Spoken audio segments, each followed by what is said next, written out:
সামনে রমাদান মাস। রমজান মাস আসলে আমরা মাশাআল্লাহ পরিপূর্ণ মুসলিম হওয়ার চেষ্টা করি, কিন্তু সারা বছর এটা ধরে রাখতে পারি না। রমজান মাসে যে নামাজ পড়ে না সেও মসজিদে যায়। দেখা যায় যে জুমার নামাজও পড়ে না, ও তারাবির নামাজ পড়তে যায়, যায় কি না? ওই দিন গিয়ে বলে এসি দেন, ইমাম সাহেব এসি অন করে, তাই না? সারা বছর তো আসে নাই। ওই দিন গিয়ে ইমাম সাহেব এসি বন্ধ কেন, এই মুয়াজ্জিন সাহেব ফ্যান দেন। তখন ওখানে গিয়ে মানে কি বলবো, হ্যাঁ মাতব্বরি করে আর কি। যাক, তারপরেও যে মসজিদে আসছে আমরা দোয়া করি আল্লাহ হেদায়েত দান করুন। আমরা তো কাউকে পিছনে ফিরাই দিব না, দিব? এখন রমজান মাস আসলে আমরা মাশাআল্লাহ রোজা রাখি, মানুষকে ইফতার করাই, দান সদকা করি, আমরা যাকাত দেই, তারাবি পড়ি, কোরআন তেলাওয়াত করি, আমরা মাশাআল্লাহ অনেক আমল করি। এই আমলগুলো কি একবারে ধাপাস করে ধরে ফেলা সম্ভব না? একটা আস্তে আস্তে ট্রেনিং প্রসেস লাগে। একটা ফ্যান চালু করলে ফ্যানটা কি শুরুতেই ধাপাস করে ঘুরতে শুরু করবে, নাকি আস্তে স্লোলি স্লোলি সে মোমেন্টাম ধরবে? কোনটা? আস্তে আস্তে সে গতি পাবে না, ধীরে ধীরে গতি পাবে। ঠিক শাবান মাসে এত বেশি রোজা রাখা, ইবাদত করার অর্থ কি? যাতে রমজান মাসে আপনি পরিপূর্ণ ইবাদত করতে পারেন। বুঝতে পারছেন কথা? রমজানে গিয়ে তো শুরুতেই সব ইবাদত ধরে ফেলা সম্ভব হবে না। মনে করেন আগামীকাল পহেলা রমজান, আজকে থেকে আপনি সব ইবাদত একসাথে করতে পারবেন? তখন কি আপনি বেগ পেতে হবে। কিন্তু একটা মাস আগে থেকে যদি ট্রেনিং নেন, ইনশাআল্লাহ রমজান মাসে ইজি হয়ে যাবে। এটা একটা কারণ নবী সাল্লাল্লাহু আলাইহি ওয়াসাল্লাম শাবান মাসে বেশি বেশি রোজা রাখতেন, আমল করতেন। আল্লাহ পাক আমাদের সবাইকে শাবান মাসে বেশি বেশি আমল করার তৌফিক দান করুন, যাতে রমজান মাসে গিয়ে আমরা সুবিধা পাই, রমজান মাসের হকটা আদায় করতে পারি। এবার এই মাসে নবী সাল্লাল্লাহু আলাইহি ওয়াসাল্লাম কি বলেছেন একটা হাদিস থেকে আগে বুঝি। এই হাদিসটা সহ অনেক হাদিসে এই একই রকম কথা এসেছে এবং এই হাদিসটা বিশুদ্ধ। এটাকে অস্বীকার করলে হাদিস অস্বীকারী হয়ে যাবে। বাড়াবাড়ি গ্রুপ, ছাড়াছাড়ি গ্রুপ, উভয়ের জন্যই নসিহত। নবী সাল্লাল্লাহু আলাইহি ওয়াসাল্লাম বলেছেন, ইন্নাল্লাহ তাআলা, নিশ্চয় আল্লাহ রাব্বুল আলামিন, লা ইয়াত্তালিউ ফি লাইলাতিন নিসফি মিন শাবান, শাবান মাসের মধ্য রজনীতে আল্লাহ রাব্বুল আলামিন তার রহমতের দৃষ্টি প্রশস্ত করেন। সুবহানাল্লাহ। আল্লাহ পাক শবে বরাত মানে আমরা যেটা বুঝি প্রচলিত অর্থে, লাইলাতুন নিসফি মিন শাবান, শাবান মাসের মধ্য রজনী, যে 15 শাবানের এই যে রজনী, এই রাতে আল্লাহ রাব্বুল আলামিন তার সৃষ্টির দিকে তার রহমতের দৃষ্টিটা প্রশস্ত করে দেখেন, প্রশস্ত করেন। এবং ওয়াগফিরু লিজামিই খালকিহি, আল্লাহ পাক তার সমস্ত সৃষ্টিকে মাফ করে দেন। আল্লাহ পাক কি করেন? তার সমস্ত সৃষ্টিকে কি করেন? মাফ করে দেন। কথাটা ভালো করে বোঝেন। আল্লাহ পাক তার সমস্ত সৃষ্টিকে মাফ করে দেন, ইল্লা, তাদেরকে ব্যতীত। এক, ইল্লা লিমুশরিকিন, এক নাম্বার যে ব্যক্তি মুশরিক, যে শিরক করে আল্লাহর সাথে, যে আল্লাহর সাথে শিরক করে।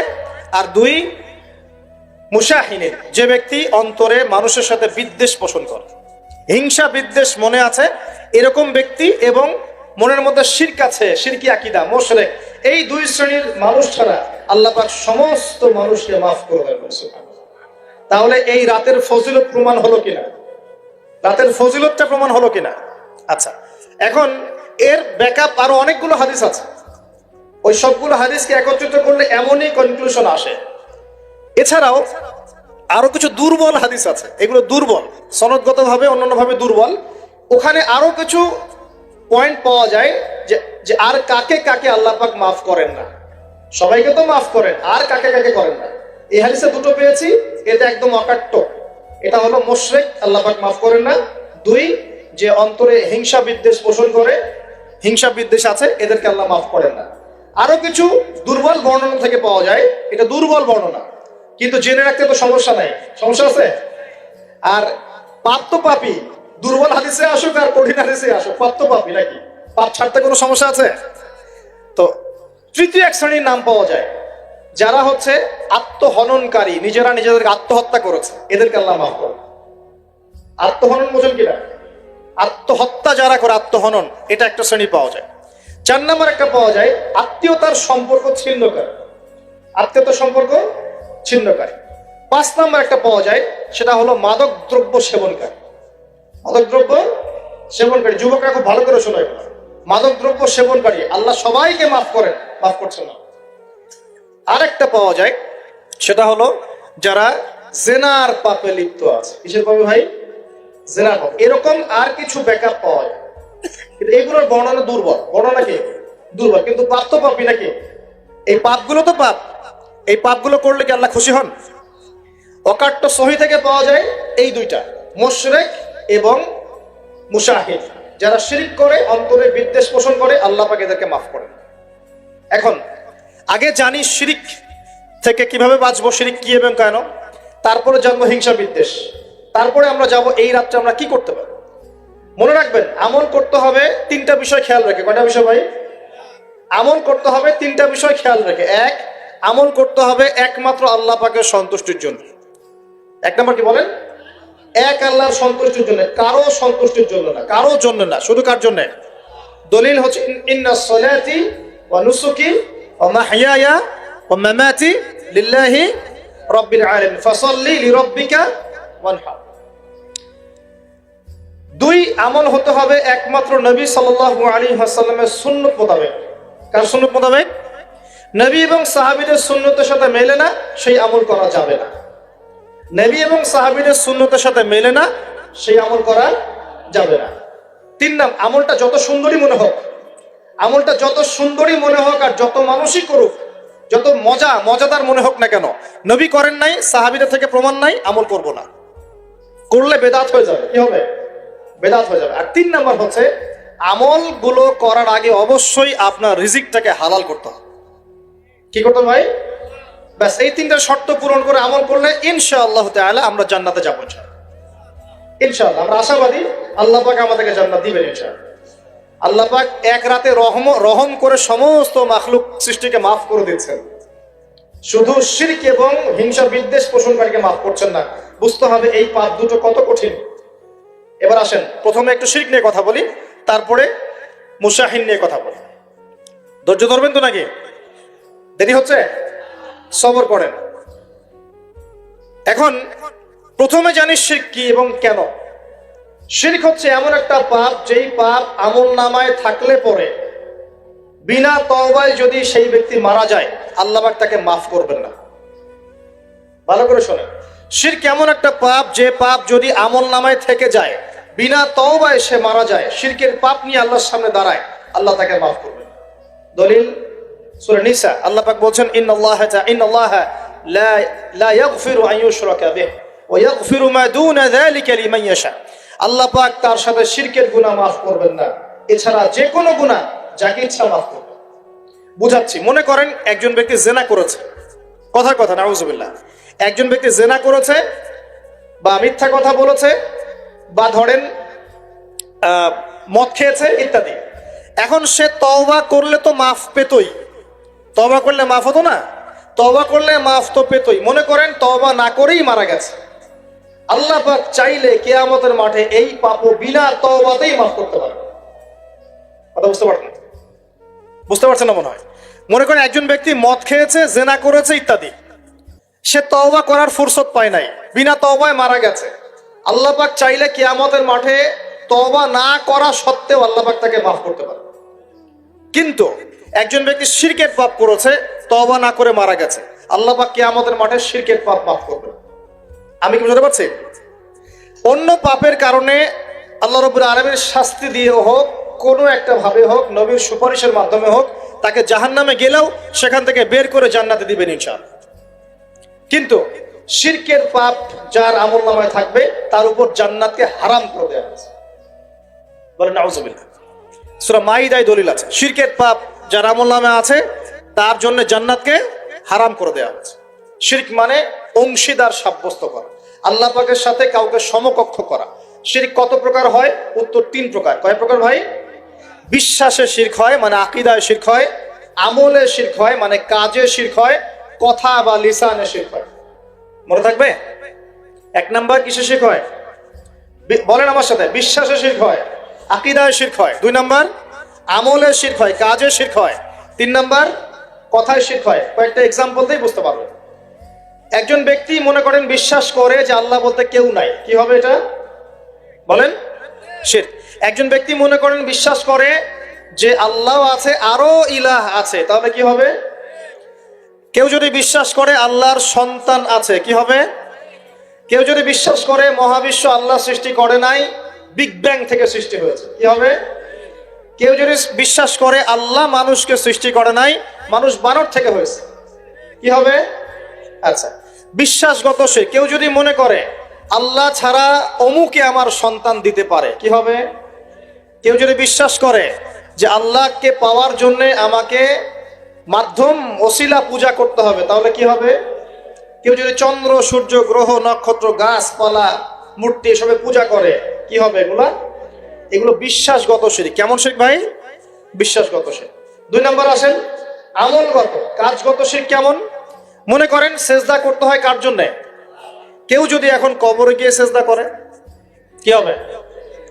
আল্লাহর জন্য সেজদা করতে হয় না কবরে সেজদা করতে হয়? সেজদা কার জন্য? আচ্ছা, তাহলে শিরক হবে। কুরবানি কার জন্য করতে হয়? কেউ যদি এখন মনে করেন জিনকে সন্তুষ্ট করার জন্য কুরবানি করে দেবে, কি হবে? এখনকার যুগে কিন্তু বহু মানুষ জিনের উপাসনা করে।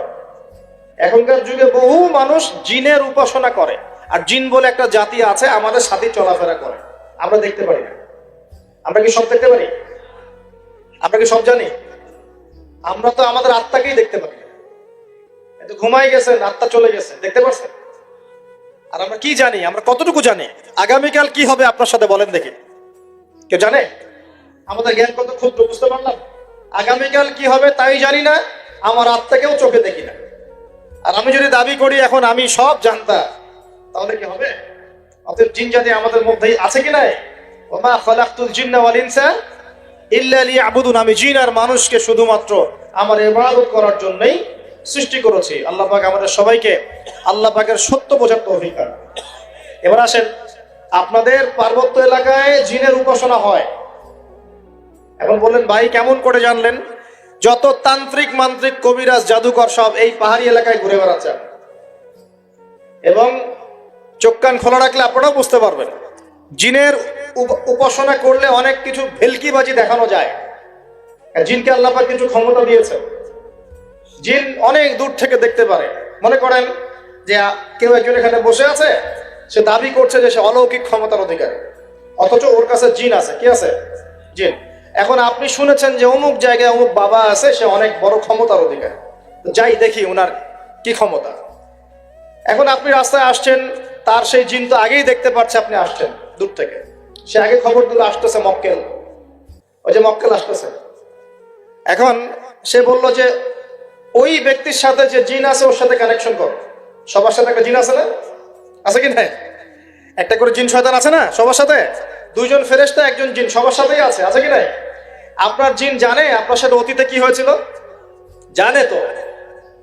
আপনার জিন আপনার সাথে আছে না শুরু থেকে? তাহলে আপনি 1 মাস আগে কি করেছেন আপনার জিন তো জানে। ও ভবিষ্যৎ জানে না কিন্তু অতীত তো জানে। ও তো ভবিষ্যৎ জানে না কিন্তু অতীতে আপনি কি করেছেন ও তো জানে না?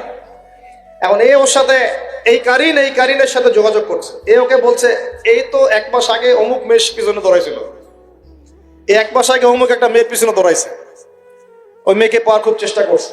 এ তো 1 মাস আগে ব্যবসায়ী কাজ করছে, এ তো 1 মাস আগে ওই কাজ করছে। এখন আপনি হেঁটে হেঁটে আসলেন, এদিকে খবর পাস করা শেষ, এসে বললেন বাবা আপনার কি ক্ষমতা, আমি আপনার ক্ষমতার নিদর্শন দেখতে চাই। সেই বাবা এখন বলছে যে তুই তো সেই ব্যক্তি না, তোর নাম অমুক না, আপনি তো ভেবা চাকা খেয়ে গেলেন। হ্যাঁ তাই তো, আমার নাম তো অমুক। তুই তো 1 মাস আগে এই মেয়ের পিছনে ঘুরছিস না? তাই তো, আপনি কেমন করে জানলেন? তুই 1 মাস আগে এই কাজ করছিস না? তাই তো, আপনি কেমন করে জানলেন? আপনার তো চোখ একদম আসমান উঠে গেল। বাপরে বাপ, সে তো আমার অতীতের সব বলে দেয়, তুই অমুক জায়গায় এটা পাপটা করছিস না, তুই এই জায়গায় ওটা লুকায় রাখছিস না। ব্যাস, আপনার মাথা খারাপ। জিনের উপাসনা করে মানুষ অনেকেই। আর জিনরা কি করে, অনেক সময় আসমানের কাছে যায় সংবাদ নেওয়ার জন্য। সূরা মুলক পড়েন, সূরা মুলকের 1ম পৃষ্ঠা পড়েন। আল্লাহ পাক ওদেরকে তাড়ানোর জন্য আসমানের মধ্যে এই উল্কাপিণ্ড নক্ষত্র নিক্ষেপ করেন। রুজুম আল্লিশ শায়াতিন, আল্লাহ বলেছেন এই নক্ষত্রগুলা আমি রুজুম আল্লিশ শায়াতিন, শয়তানদেরকে তাড়ানোর জন্য রেখেছি। সুবহানাল্লাহ। পৃথিবীতে অনেক কিছুই ঘটে, আমরা খালি চোখে বুঝতে পারি না। এখন কেউ যদি জিনের উপাসনা করে, জিনকে সন্তুষ্ট করার জন্য এই কুরবানি করে, তাহলে কি শিরক হবে কিনা? সেজদা কার জন্য? অন্য কারোর জন্য করলে কি হবে? কুরবানি কার জন্য? অন্য কারোর জন্য করলে কি হবে? কার নামে কসম করতে হয়? যদি অন্য কারো নামে কসম করি, এই যে এখন বাপের নামে কসম, মায়ের নামে কসম করেন কেন? কসম করা যাবে না এভাবে। মান হালাফা বিগাইরি ইসমিল্লাহি ফাকাদ কাফার, কেউ যদি আল্লাহ ছাড়া অন্য কারো নামে কসম করে সে কুফরি করবে। যদি কসম করতেই হয় আপনাকে আল্লাহরই কসম করতে হবে। যদি কসম করতে হয় কার কসম করবে? আর আল্লাহর কসম করে কি মিথ্যা বলতে পারবে? মিথ্যা বললে তখন কাফারা দেওয়া লাগবে। আচ্ছা, কাফারা কি? সবচেয়ে সহজ কাফারা হচ্ছে 3টা রোজা রাখা। কয়টা রোজা? 3টা। আসেন সামনে যাই। এখন কসম করব আল্লাহর জন্য, দোয়া করেন কার কাছে? দোয়া কার জন্য? এখন যদি অন্য কারোর কাছে দোয়া করা শুরু করি, সন্তানকে দিবে, অন্য কারো কাছে চাওয়া শুরু করি, মনে করেন আপনার রোগ ব্যাধি দেওয়ার ভালো করার মালিককে যদি এখন আপনি একটা আংটি পরে মনে করেন এই আংটি আপনার রোগ ভালো করবে, কি হবে? ঠিক হবে কিনা? এরকম অগণিত কাজের শিরক আমরা করছি। আল্লাহ পাক আমাদের শিরক থেকে বাঁচান। আর ভবিষ্যতের মালিককে, সময়ের মালিককে, ভবিষ্যৎ কে জানে? রাস্তায় টিয়া পাখি দেখে ভাগ্য পরীক্ষা করছে, ও কি ভবিষ্যৎ বলতে পারবে? যদি ওখানে গিয়ে হাত দেখান শিরক হবে না? রাশিফল দেখা যায়, রাশিফল কি? রাশিফল আজকে তোমার দিনটা কেমন যাবে, কালকে তোমার দিনটা কেমন যাবে, আছে না? তো এগুলো বিশ্বাস করলে কি হবে? এরকম পদে পদে শিরকে নিমজ্জিত আছে। এগুলো তো গেল আমলগত শিরক, আরো অনেক শিরক আছে। আমাদের কথার মধ্যেও শিরক হয়। কিসের মধ্যে? কথার মধ্যে। যেমন আমরা বলি ডাক্তার ভালো ছিল, না হলে রোগীকে বাঁচানো যেত না, বলি কি না? অনেকে বলি না? শিরক হবে। কেউ যদি বলে যে ড্রাইভারটা ভালো ছিল, না হলে গাড়ি নির্ঘাত অ্যাক্সিডেন্ট করতো, কি হলো কথায়? আরেকটা বিষয় আছে, আমরা অনেক সময় ইবাদত করি মানুষকে দেখানোর জন্য। সবাই বড় দানবীর বলবে, আমাকে নামাজি বলবে, এটাও কি? এটাও শিরক। কথার মধ্যে আর অনেক শিরক করি। সার্বভৌম ক্ষমতার মালিককে, তাবারাকাল্লাযী বিয়াদিহিল মুলক, সার্বভৌম ক্ষমতার মালিককে। আর আমরা যদি মনে করি আমরাই সার্বভৌম ক্ষমতার মালিক, কি হবে? ঠিক হবে না? এরকম প্রচুর শিরকে আমরা নিমজ্জিত আছি। সবচেয়ে বড় যে শিরকটা এখনকার বিশ্বে চলছে সেটা হলো আল্লাহ পাকের হালালকে আমরা হারাম করে নিচ্ছি, আল্লাহর হারামকে হালাল করে নিচ্ছি। করছি কি না? বুঝতে পারছেন না মনে হয়। মাদক দ্রব্য কি হালাল না হারাম? আমরা অনেক সময় হালাল করে নিয়েছি, নাই? জেনা হারাম না হালাল? আমরা এখন জেনাকে প্রমোট করছি, উস্কে দিচ্ছি। সমকামিতা হালাল না হারাম?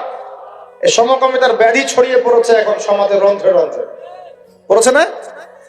এদেরকে আল্লাহ পাক এমন শাস্তি দিবেন যে শাস্তি আল্লাহ পাক কুল কায়নাতে কাউকে দেন নাই। কেমন শাস্তি দিবেন? কওমে লূতকে আল্লাহ রাব্বুল আলামিন মাটি থেকে উপরে উঠিয়ে আকাশ থেকে পাথর বর্ষণ করে থেতলে দিয়ে আবার মাটিতে দাফন করে দিয়েছে কওমে লূতকে। আল্লাহু আকবার। এই শাস্তি অপেক্ষা করছে এদের জন্য। সুদ হালাল না হারাম? আমরা কি এটাকে জায়েজ করে দিচ্ছি কিনা, খাচ্ছি কিনা? এই বিশ্বের সবচেয়ে বড় একটা সমস্যা চলছে, আল্লাহ পাকের হারামকে আমরা হালাল করছি, হালালকে হারাম করি। এটাও শিরক। এখন আল্লাহ পাক যে বলছেন সবাইকে মাফ করে দিবেন, আল্লাহ পাক শিরক যে করে তাকে মাফ করবেন না। এখন বলেন কত % মানুষ মাফ পাবে? এই পাপগুলো কত মানুষ করছে? সবাই করছে না? মোটামুটি সবাই মোটামুটি শিরক করছে। আমরা আল্লাহ পাক আমরা সবাইকে শিরকের পাপ থেকে বাঁচিয়ে রাখুন। এর পাশে একটা শিরক আছে রিয়া বা গোপন শিরক, লোক দেখানো আমল, এটাও গোপন শিরক। আর এক শ্রেণী। আচ্ছা, এখানে একটা কথা বলে রাখি, এই শিরকগুলো থেকে বেঁচে থাকলে কি হবে?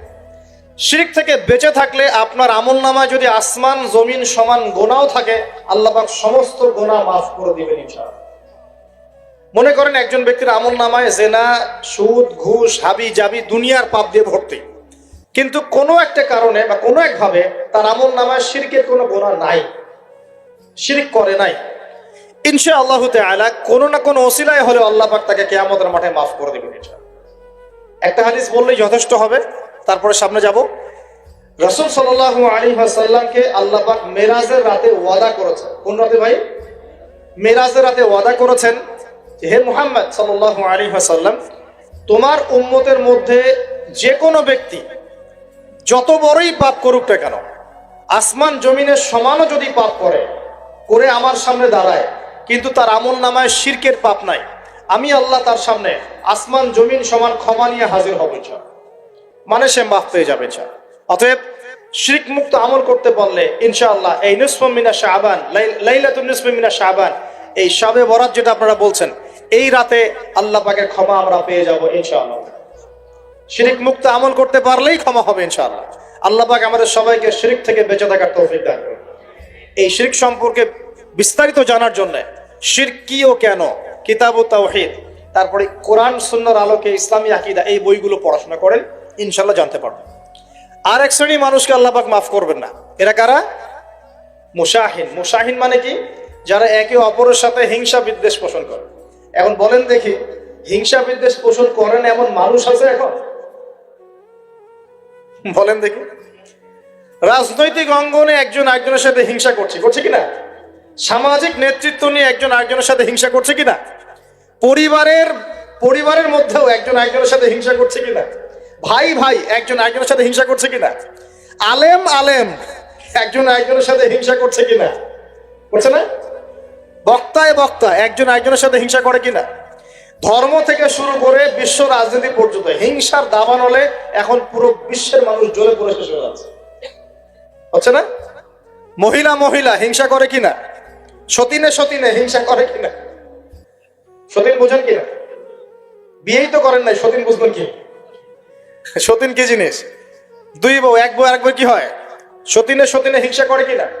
আয়েশা রাদিয়াল্লাহু আনহার বাসায়, মানে ঘরে নবী সাল্লাল্লাহু আলাইহি ওয়াসাল্লাম বসে আছেন, ঢুকেছেন, আর অন্য একজন স্ত্রীর ঘর থেকে একটা খাবার আসতে পারে না, ভালোবেসে মহব্বত করে হাদিয়া দিয়েছেন। আয়েশা রাদিয়াল্লাহু আনহা যখন দেখলেন তার ঘরের মধ্যে খাবার পাঠিয়েছে অন্য একজন স্ত্রী, পুরো থালাটাকে মাথার উপর নিয়ে থাবাস করে ভেঙে ফেলে দিলেন। তো রাসূলুল্লাহ সাল্লাল্লাহু আলাইহি ওয়াসাল্লাম মুচকি হাসছেন, আর উপস্থিত হয়তো আরো দু একজন ছিলেন, তাদেরকে বলছেন তোমাদের মা রাগ করেছে। তিনি নিজেই হাতে সেগুলো তুললেন, সব ভাঙাচোরা পিসগুলো নিজে তুলে রেখে দিয়ে ভালো থালা বাটিগুলো হাদিয়া পাঠালেন ওই স্ত্রীর ঘরে, যে ঘর থেকে খাবার এসেছে। এইভাবে ডিল করতে হয়। রাসূল সাল্লাল্লাহু আলাইহি ওয়াসাল্লাম তখন রাগ হন নাই, কেন এই কাজ করলাম। আরেকদিন আয়েশা রাদিয়াল্লাহু আনহা একটা কথা বলে ফেলেছেন। নবী সাল্লাল্লাহু আলাইহি ওয়াসাল্লাম তার কোন এক স্ত্রীর কাছ থেকে এসেছেন। আয়েশা রাদিয়াল্লাহু আনহা বলছেন, আপনি তার কথা কিভাবে স্মরণ করেন? সে তো একটু খাটো, এরকম একটা কথা বলেছেন, সে তো একটু খাটো, একটু বেটে। আয়েশা রাদিয়াল্লাহু আনহাকে আমাদের নবীজি বলছেন, শোনো, তুমি এমন একটা কথা বলেছো, আমাদের সবার জন্য হেদায়েত আছে, তুমি এমন একটা কথা বলেছো, এই কথাটা যদি সমুদ্রের সাথে মিশিয়ে দেওয়া হয়, পুরো সমুদ্রের পানি দূষিত হয়ে যাবে বলে নাউজুবিল্লাহ।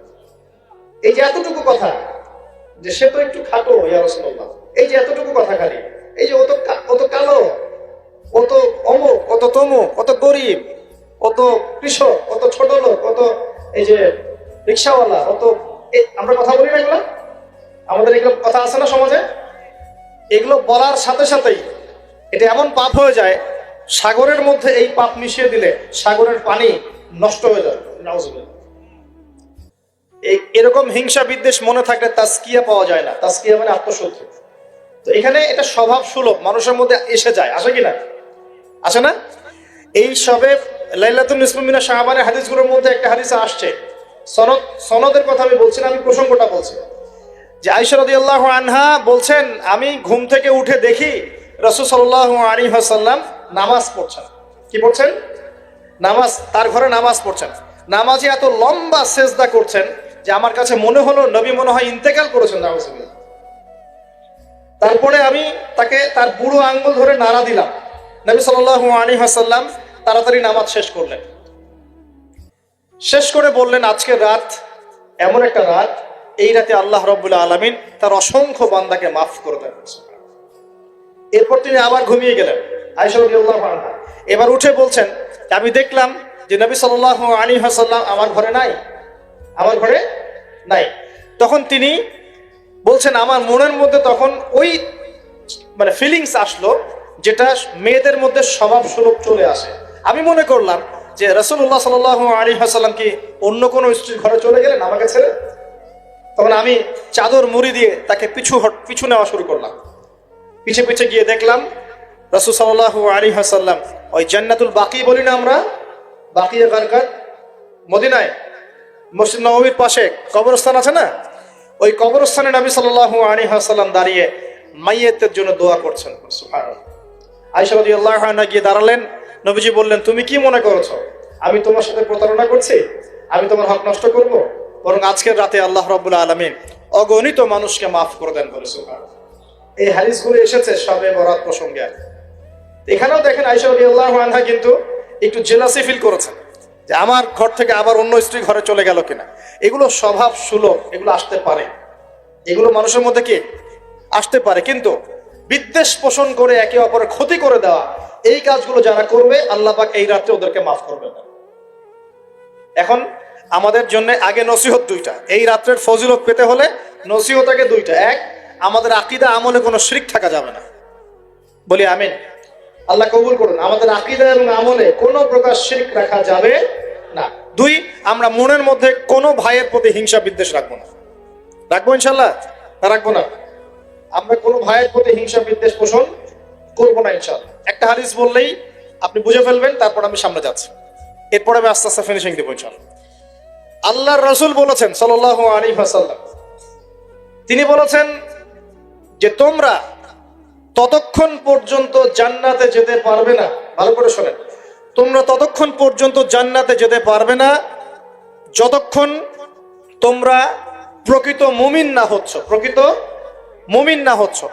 আর তোমরা ততক্ষণ পর্যন্ত প্রকৃত মুমিন হতে পারবে না যতক্ষণ পর্যন্ত না পরস্পরকে ভালো না বাসছো, পরস্পরকে ভালো না বাসছো। এই ভালোবাসা আবার বয়ফ্রেন্ড গার্লফ্রেন্ড ভালোবাসা না, দ্বীনি ক্ষেত্রে ভালোবাসা। আর আমি কি তোমাদেরকে জানিয়ে দেব কি করলে তোমরা পরস্পরকে ভালোবাসতে পারবে? সাহাবীরা বলছেন, অবশ্যই বলুন ইয়া রাসূলুল্লাহ। নবীজি বলছেন, তোমরা একে অপরকে সালাম দেওয়ার অভ্যাস করো, ইনশাআল্লাহ তোমরা একে অপরকে ভালোবাসতে পারবে। ইসলামের সৌন্দর্য দুটা, কয়টা ভাই? বেশি বেশি মানুষকে সালাম দেয়া এবং মানুষকে খাবার খাওয়ানো। কি খাওয়ানো? আরেকটা মনে রাখবেন, কিয়ামতের আগে আগে মানুষ বাছাইকৃত মানুষকে সালাম দিবে, সবাইকে সালাম দিবে। চলছে কিনা সমাজে? কিয়ামত দূরে না কাছে? এটা আজকে আলোচনার টপিক না, নাহলে আমি বলতাম যে কতগুলো আলামত আপনি দেখতে পাবেন। এখন আমরা বুঝতে পারলাম এই রাতের ফজিলত আছে, আছে কি নাই? এই রাতের ফজিলত কি? আল্লাহ পাক এই রাতে অগণিত বান্দাকে মাফ করে দিবেন ইনশাআল্লাহ। তবে কোন কোন মানুষকে মাফ করবেন না? এক নম্বর যারা মুশরিক বা শিরক করে, দুই নম্বর যারা একে অপরের প্রতি কি বলেন মুশাহিন, বিদ্বেষ, হিংসা বিদ্বেষ পোষণ করে। এই দুই শ্রেণীর মানুষের অন্তর্ভুক্ত হওয়া থেকে আল্লাহ আমাদেরকে বাঁচাক, আমিন। এরপরে দুর্বল হাদিসগুলো বা যেগুলো একদম দুর্বল সনদের, সেগুলোর মধ্যে অতিরিক্ত এসেছে আত্মীয়তার সম্পর্ক ছিন্ন করলে মাপ পাচ্ছে না, আত্মহত্যা করলে মাপ পাচ্ছে না, জেনা করলে মাপ পাচ্ছে না, মাদকদ্রব্য সেবন করলে মাপ পাচ্ছে না। এই পাপগুলো থেকেও আল্লাহ পাক আমাদেরকে বাঁচিয়ে রাখুন বলি আমি। এখন কিভাবে এই রাতে আমরা ইবাদত করব? তার আগে ইবাদত কবুলের কয় শর্ত বলেছে? 3।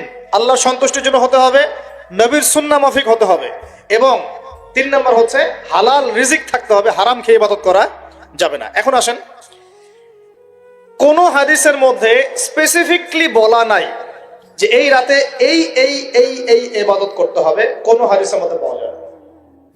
কথা বলার চেষ্টা করো। যেমন লাইলাতুল কদর সম্পর্কে বলা হচ্ছে না যে লাইলাতুল কদরে যারা কিয়াম করবে, রাত দিনে সিয়াম রাখবে, রাতে কিয়াম করবে, কোরআন তেলাওয়াত করবে, কোরআন দিয়ে কিয়াম করবে, আল্লাহ ওদেরকে মাফ করে দিবেন। একটা আমল দেওয়া আছে লাইলাতুল কদরে। নবী সাল্লাল্লাহু আলাইহি ওয়াসাল্লাম যা করতেন সেগুলোর মধ্যে আমল দেওয়া আছে। এই নিসফু মিনাশ শাবানের মধ্যে স্পেসিফিকলি এভাবে হাদিসের মধ্যে উল্লেখ করা নাই এই এই এই এই আমলগুলো করো। এটা খুঁজে খুঁজে আমাদেরকে বের করতে হয়। খুঁজে খুঁজে কেমন? নবী সাল্লাল্লাহু আলাইহি ওয়াসাল্লাম দোয়া করছিলেন মৃতদের জন্য, করছিলেন না? তাহলে এটা একটা আমল পাওয়া গেল। নবী সাল্লাল্লাহু আলাইহি ওয়াসাল্লাম নামাজে ছিলেন সিজদারত অবস্থায়, ওই যে আয়েশা রাদিয়াল্লাহু আনহা টোকা দিলেন, দিয়ে বললেন আমি ভাবছিলাম তার ইন্তেকাল হয়ে গেছে কিনা, তার মানে বুঝলাম যে আপনি নামাজ পড়তে পারেন। এরপরে আল্লাহ পাকের কাছে ক্ষমা চাইতে পারেন, কারণ এই মাসে আল্লাহ পাক আপনাকে এই রাতে আল্লাহ আপনাকে ক্ষমা করবেন, এই রাতে আল্লাহ ক্ষমা করবেন।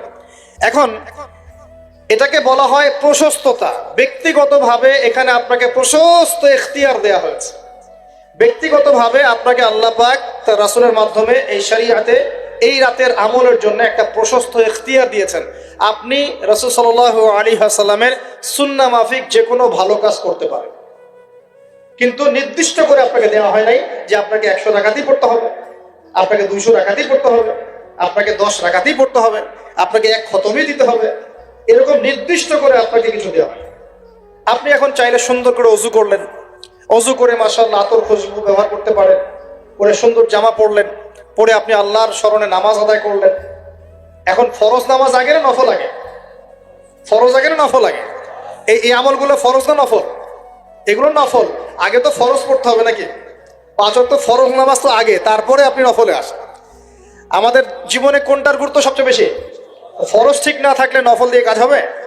তো ফরজ ঠিক করার পরে আপনি এখন অতিরিক্ত আমল করার চেষ্টা করছেন, সুন্দর কাপড় চোপড় পরেছেন, আপনি মাশাআল্লাহ পাক পবিত্র হয়েছেন, আতর খুশবু ব্যবহার করেছেন, আপনি নীরবে নিভৃতে আল্লাহকে ডাকছেন নামাজের মধ্যে দিয়ে, লম্বা করে সুন্দর করে নামাজ পড়ছেন, আপনি একটু কোরআন তেলাওয়াত করছেন, আলহামদুলিল্লাহ। আপনি এই রাতে মৃতদের জন্য দোয়া করলেন, নিজের জন্য দোয়া করলেন, পরিবারের জন্য দোয়া করলেন, আপনি তাসবিহ তাহলিল করলেন, যদি আপনাকে আল্লাহ সামর্থ্য দেন আপনি কিছু দান সাদাকা করেছেন, আপনি বিভিন্ন রকম ভালো কাজে আপনি নিজেকে মানে এঙ্গেজ রাখতে পারেন, নিজেকে বিভিন্ন ভালো কাজে আপনি নিজেকে সম্পৃক্ত রাখতে পারেন। এভাবে আপনি রাতটাকে একটা উৎসাহে পার করতে পারেন। কিন্তু আমরা যে ঘটা করে অনেকগুলো কাজ করি না, ঘটা করে হালুয়া রুটি সামাই টামাই এই সেই আলোকসজ্জা অমুক তমুক দল বেঁধে কবরস্থান, এই আমলগুলো নবী এবং সাহাবীদের থেকে প্রমাণ হয়। আমি বুঝতে পারছি, আমল করতে আপনাকে নিষেধ করা হয় না, কিন্তু বাড়াবাড়ি করবেন না, ছাড়াছাড়ি করবেন না, মধ্যমপন্থী থাকেন। ব্যক্তিগতভাবে আপনি আপনার মতো করে আমল করতে পারেন, আপনাকে ইখতিয়ার প্রশস্ততা দেওয়া হয়েছে। আপনি একটু নামাজ পড়েন, একটু তেলাওয়াত করেন, একটু জিকির করেন, দোয়া করেন, আপনি আল্লাহর কাছে চেয়ে নেন।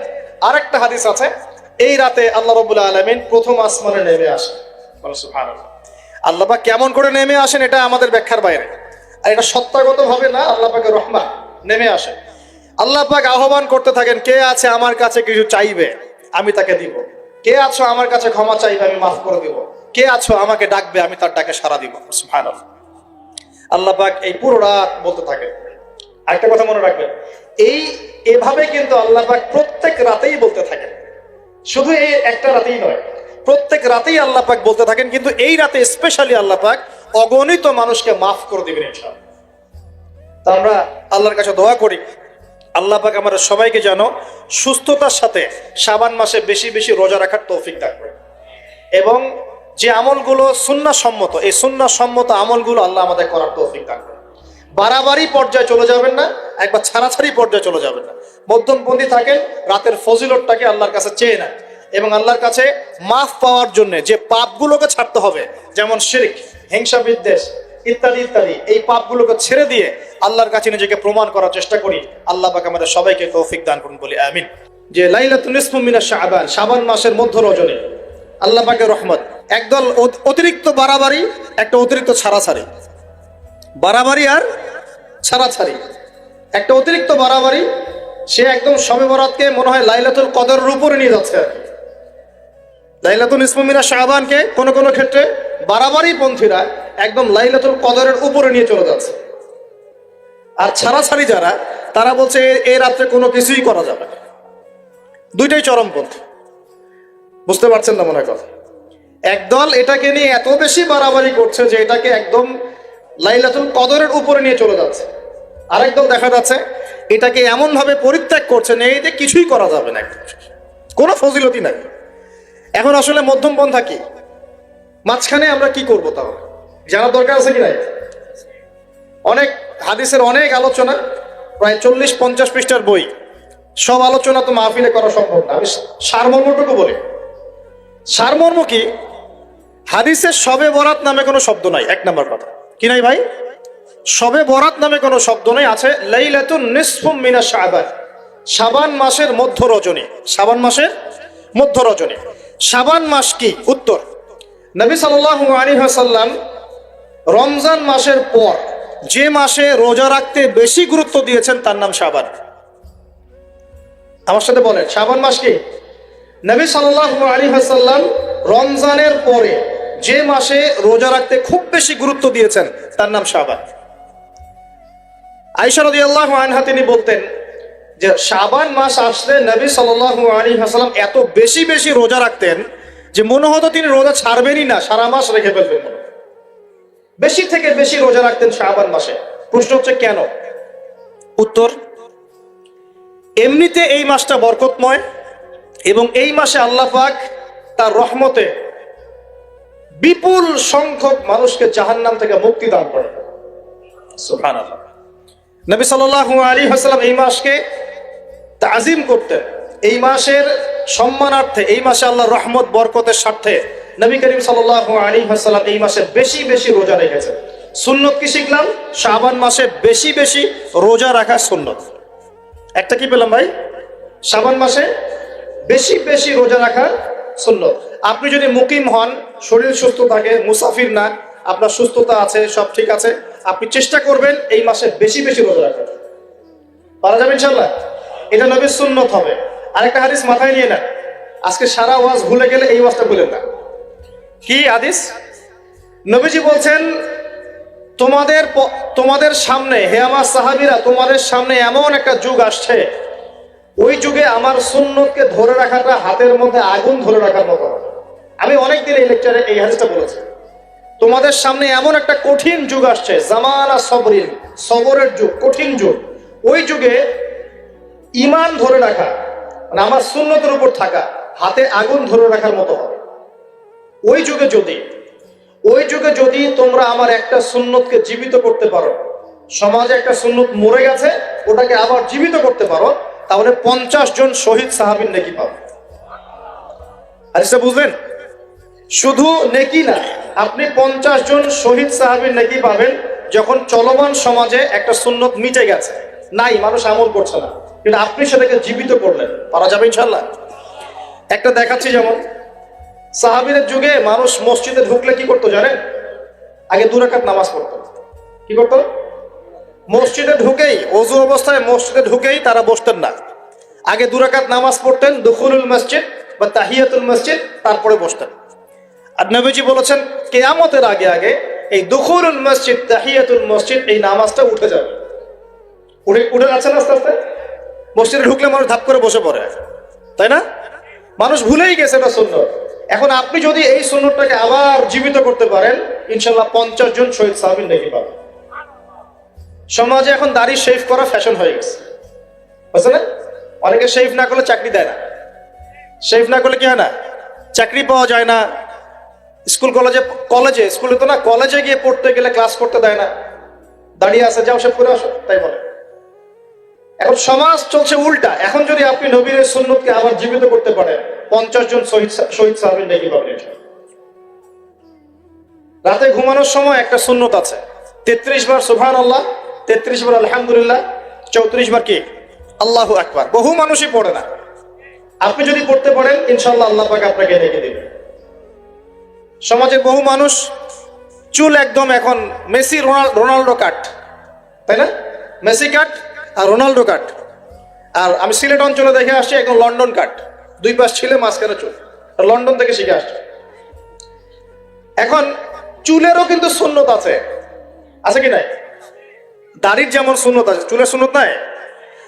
একদম সামন পিছন সমান করতে পারেন, অথবা যদি চুল নাই থাকে তাহলে চুল মাথা মুন্ডন করেও রাখতে পারেন।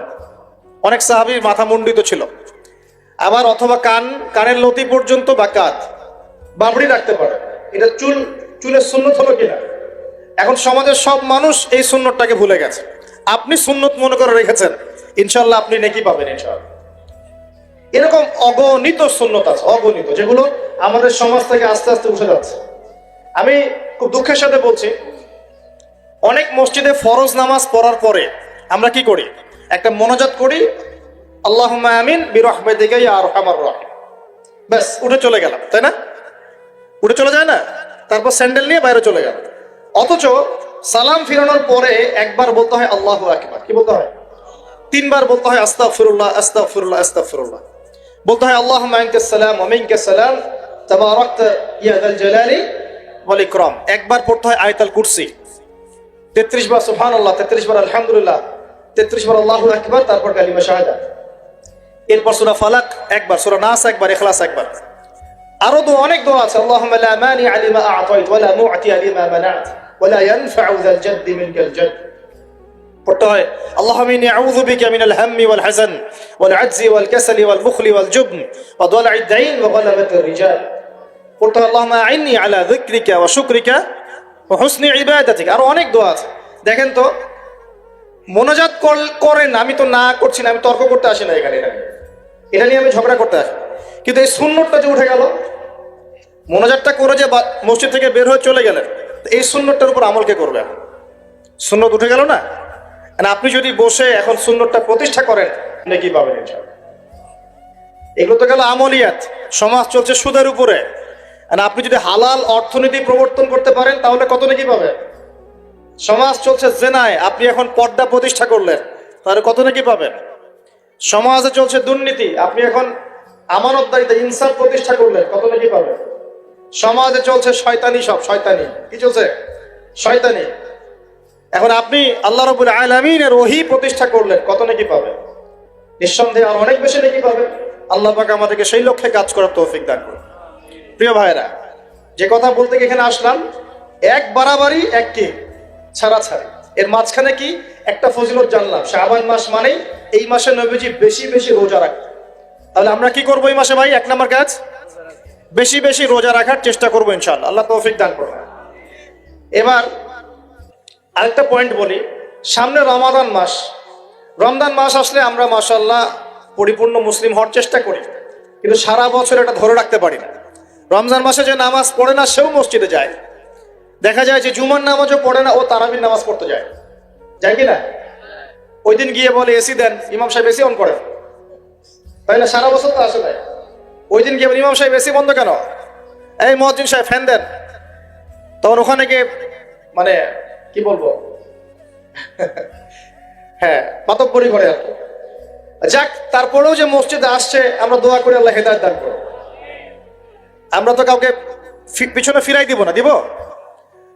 এখন রমজান মাস আসলে আমরা মাশাআল্লাহ রোজা রাখি, মানুষকে ইফতার করাই, দান সদকা করি, আমরা যাকাত দেই, তারাবি পড়ি, কোরআন তেলাওয়াত করি, আমরা মাশাআল্লাহ অনেক আমল করি।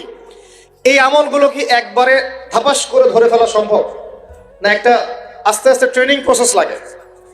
একটা ফ্যান চালু করলে ফ্যানটা কি শুরুতেই ধাপাস করে ঘুরতে শুরু করবে, নাকি আস্তে স্লোলি স্লোলি সে মোমেন্টাম ধরবে? কোনটা?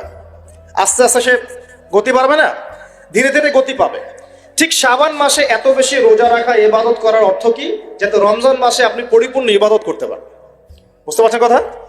রমজানে গিয়ে তো শুরুতেই সব ইবাদত ধরে ফেলা সম্ভব হবে না। মনে করেন আগামীকাল পহেলা রমজান, আজকে থেকে আপনি সব ইবাদত একসাথে করতে পারবেন? তখন কি আপনি বেগ পেতে হবে। কিন্তু একটা মাস আগে থেকে যদি ট্রেনিং নেন, ইনশাআল্লাহ রমজান মাসে ইজি হয়ে যাবে। এটা একটা কারণ নবী সাল্লাল্লাহু আলাইহি ওয়াসাল্লাম শাবান মাসে বেশি বেশি রোজা রাখতেন, আমল করতেন। আল্লাহ পাক আমাদের সবাইকে শাবান মাসে বেশি বেশি আমল করার তৌফিক দান করুন, যাতে রমজান মাসে গিয়ে আমরা সুবিধা পাই, রমজান মাসের হকটা আদায় করতে পারি। এবার এই মাসে নবী সাল্লাল্লাহু আলাইহি ওয়াসাল্লাম কি বলেছেন একটা হাদিস থেকে আগে বুঝি। এই হাদিসটা সহ অনেক হাদিসে এই একই রকম কথা এসেছে এবং এই হাদিসটা বিশুদ্ধ। এটাকে অস্বীকার করলে হাদিস অস্বীকারী হয়ে যাবে। বাড়াবাড়ি গ্রুপ, ছাড়াছাড়ি গ্রুপ, উভয়ের জন্যই নসিহত। নবী সাল্লাল্লাহু আলাইহি ওয়াসাল্লাম বলেছেন, ইন্নাল্লাহা তাআলা, নিশ্চয় আল্লাহ রাব্বুল আলামিন, লা ইয়াত্তালিউ ফি লাইলাতিন নিসফি মিন শাবান, শাবান মাসের মধ্য রজনীতে আল্লাহ রাব্বুল আলামিন তার রহমতের দৃষ্টি প্রশস্ত করেন। সুবহানাল্লাহ। আল্লাহ পাক শবে বরাত মানে আমরা যেটা বুঝি প্রচলিত অর্থে, লাইলাতুন নিসফি মিন শাবান, শাবান মাসের মধ্য রজনী, যে 15 শাবানের এই যে রজনী, এই রাতে আল্লাহ রাব্বুল আলামিন তার সৃষ্টির দিকে তার রহমতের দৃষ্টিটা প্রশস্ত করে দেখেন, প্রশস্ত করেন। এবং ওয়াগফিরু লিজামিই খালকিহি, আল্লাহ পাক তার সমস্ত সৃষ্টিকে মাফ করে দেন। আল্লাহ পাক কি করেন? তার সমস্ত সৃষ্টিকে কি করেন? মাফ করে দেন। কথাটা ভালো করে বোঝেন। আল্লাহ পাক তার সমস্ত সৃষ্টিকে মাফ করে দেন, ইল্লা, তাদেরকে ব্যতীত। এক, ইল্লা লিমুশরিকিন, এক নাম্বার যে ব্যক্তি মুশরিক, যে শিরক করে আল্লাহর সাথে, যে আল্লাহর সাথে শিরক করে। আর দুই, মুশাহিনিন, যে ব্যক্তি অন্তরে মানুষের সাথে বিদ্বেষ পোষণ করে, হিংসা বিদ্বেষ মনে আছে এরকম ব্যক্তি, এবং মনের মধ্যে শিরক আছে, শিরকি আকীদা, মুশরিক, এই দুই শ্রেণীর মানুষ ছাড়া আল্লাহ পাক সমস্ত মানুষকে মাফ করে দেন। তাহলে এই রাতের ফজিলত প্রমাণ হলো কিনা? রাতের ফজিলতটা প্রমাণ হলো কিনা? আচ্ছা, এখন এর ব্যাকআপ আরো অনেকগুলো হাদিস আছে। ওই সবগুলো হাদিসকে একত্রিত করলে এমনই কনক্লুশন আসে। এছাড়াও আরো কিছু দুর্বল হাদিস আছে, এগুলো দুর্বল, সনদগতভাবে অন্যান্যভাবে দুর্বল। ওখানে আরো কিছু পয়েন্ট পাওয়া যায় যে আর কাকে কাকে আল্লাহ পাক মাফ করেন না। সবাইকে তো মাফ করেন, আর কাকে কাকে করেন না। এই হাদিসে দুটো পেয়েছি, এটা একদম অকাট্য। এটা হলো মুশরিক, আল্লাহ পাক মাফ করেন না।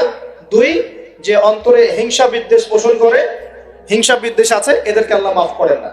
আরো কিছু দুর্বল বর্ণনা থেকে পাওয়া যায়, এটা দুর্বল বর্ণনা, কিন্তু জেনে রাখতে তো সমস্যা নাই। সমস্যা আছে? আর পাপ তো পাপী, দুর্বল হাদিসে আসুক আর কঠিন হাদিসে আসুক, পাপ তো পাপী নাকি? পাপ ছাড়তে কোনো সমস্যা আছে? তো তৃতীয় এক শ্রেণীর নাম পাওয়া যায়, যারা হচ্ছে আত্মহননকারী, নিজেরা নিজেদেরকে আত্মহত্যা করেছে, এদেরকে আল্লাহ মাফ করে। আত্মহনন বোঝেন কিনা? আত্মহত্যা যারা করে, আত্মহনন, এটা একটা শ্রেণী পাওয়া যায়। 4 নম্বর একটা পাওয়া যায় আত্মীয়তার সম্পর্ক ছিন্নকারী, আত্মীয়তার সম্পর্ক ছিন্নকারী। 5 নম্বর একটা পাওয়া যায়, সেটা হলো মাদক দ্রব্য সেবনকারী। মাদক দ্রব্য সেবনকারী, যুবকরা খুব ভালো করে শোনায়, মাদক দ্রব্য সেবনকারী আল্লাহ সবাইকে মাফ করেন, মাফ করছেন না। আরেকটা পাওয়া যায়, সেটা হলো যারা জেনার পাপে লিপ্ত আছে। কিসের পাপে ভাই? জেনার পাপ। এরকম আর কিছু ব্যাকআপ পাওয়া যায়, কিন্তু এগুলোর বর্ণনা দুর্বল। বর্ণনা কি? দুর্বল, কিন্তু পাপ তো পাপই নাকি? এই পাপগুলো তো পাপ, এই পাপগুলো করলে কি আল্লাহ খুশি হন? অকাট্য সহি থেকে পাওয়া যায় এই দুইটা, মুশরিক এবং মুশাহিদ। যারা শিরক করে, অন্তরে বিদ্বেষ পোষণ করে, আল্লাহ পাক এদেরকে মাফ করেন। এখন আগে জানি শিরক থেকে কিভাবে বাঁচবো, শিরক কি এবং কেন, তারপরে জানবো হিংসা বিদ্বেষ, তারপরে আমরা যাব এই রাত্রে আমরা কি করতে পারি। মনে রাখবেন, আমল করতে হবে 3টা বিষয় খেয়াল রেখে। কয়টা বিষয় ভাই? আমল করতে হবে 3টা বিষয় খেয়াল রেখে। এক, আমল করতে হবে একমাত্র আল্লাহ পাকের সন্তুষ্টির জন্য। 1 নম্বর কি বলেন? এক আল্লাহর সন্তুষ্টির জন্য, কারো সন্তুষ্টির জন্য না, কারো জন্য না, শুধু কার জন্য? দলিল হচ্ছে ইন্নাস সালাতি ওয়া নুসুকি ওয়া মাহইয়ায়া ওয়া মামাতি লিল্লাহি রাব্বিল আলামিন ফাসাল্লি লিরাব্বিকা ওয়ানহার। 2, আমল হতে হবে একমাত্র নবী সাল্লাল্লাহু আলাইহি ওয়াসাল্লামের সুন্নাত মোতাবেক। কার সুন্নাত মোতাবেক? নবী এবং সাহাবীদের সুন্নতের সাথে মেলে না, সেই আমল করা যাবে না। নবী এবং সাহাবীদের সুন্নতের সাথে মেলে না, সেই আমল করা যাবে না। 3 নাম, আমলটা যত সুন্দরী মনে হোক, আমলটা যত সুন্দরী মনে হোক আর যত মানুষই করুক, যত মজাদার মনে হোক না কেন, নবী করেন নাই, সাহাবীদের থেকে প্রমাণ নাই, আমল করব না। করলে বেদাত হয়ে যাবে। কি হবে? বেদাত হয়ে যাবে। আর 3 নাম্বার হচ্ছে, আমলগুলো করার আগে অবশ্যই আপনার রিজিকটাকে হালাল করতে হবে। কি করতে ভাই? ব্যাস, এই 3টা শর্ত পূরণ করে আমল করলে ইনশাআল্লাহ তাআলা আমরা জান্নাতে যাবো। ইনশাআল্লাহ আমরা আশাবাদী, আল্লাহ পাক আমাদেরকে জান্নাত দিবেন ইনশাআল্লাহ। আল্লাহ পাক এক রাতে রহম করে সমস্ত মাখলুক সৃষ্টিকে মাফ করে দিচ্ছেন, শুধু শিরক এবং হিংসা বিদ্বেষ পোষণকারীকে মাফ করছেন না। বুঝতে হবে এই পাপ দুটো কত কঠিন। এবার আসেন, প্রথমে একটু শিরক নিয়ে কথা বলি, তারপরে মুশাহিন নিয়ে কথা বলি।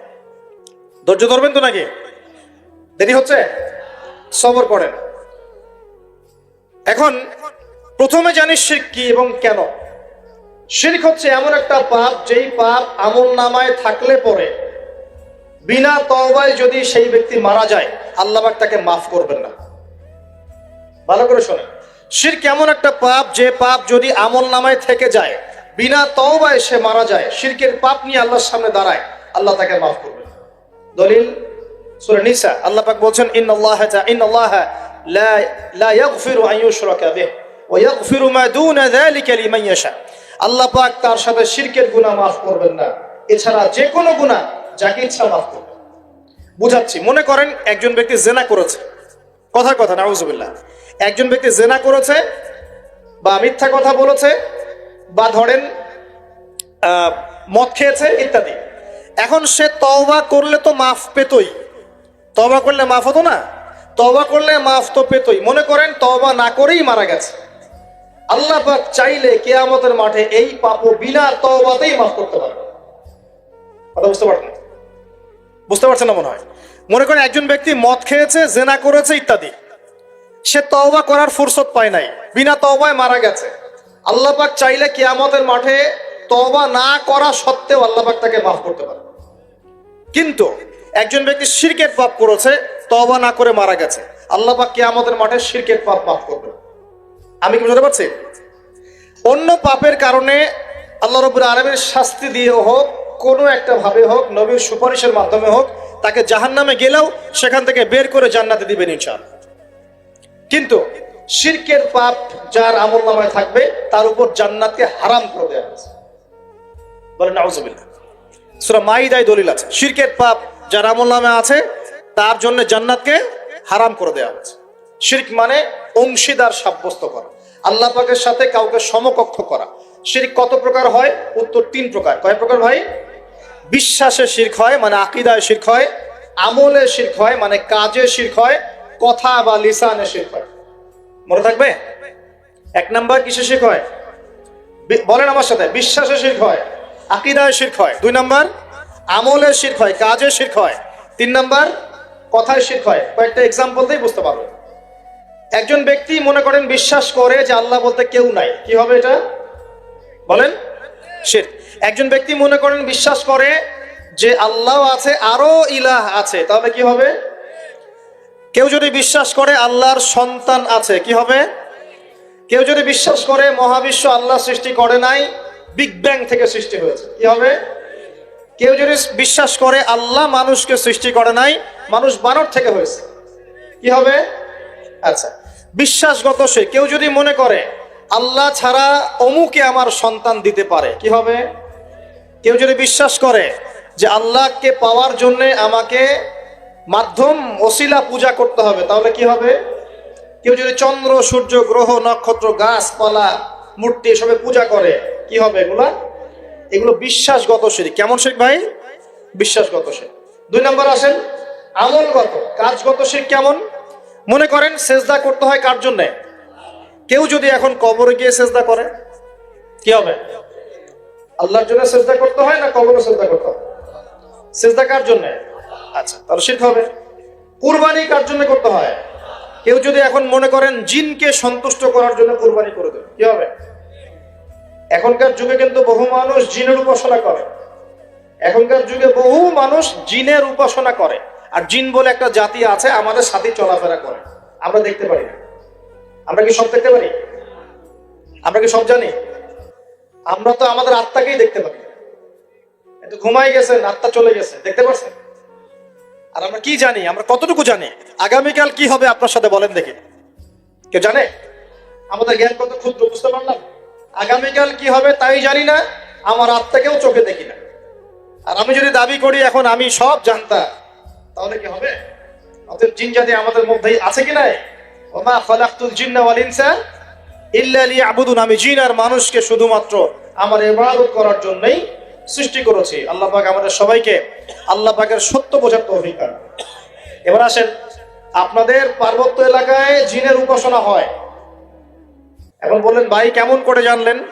যত তান্ত্রিক, মান্ত্রিক, কবিরাজ, জাদুকর সব এই পাহাড়ি এলাকায় ঘুরে বেড়াচ্ছে, এবং চোখ কান খোলা রাখলে আপনারাও বুঝতে পারবেন। জিনের উপাসনা করলে অনেক কিছু ভেলকিবাজি দেখানো যায়। জিনকে আল্লাহ পাক কিছু ক্ষমতা দিয়েছে।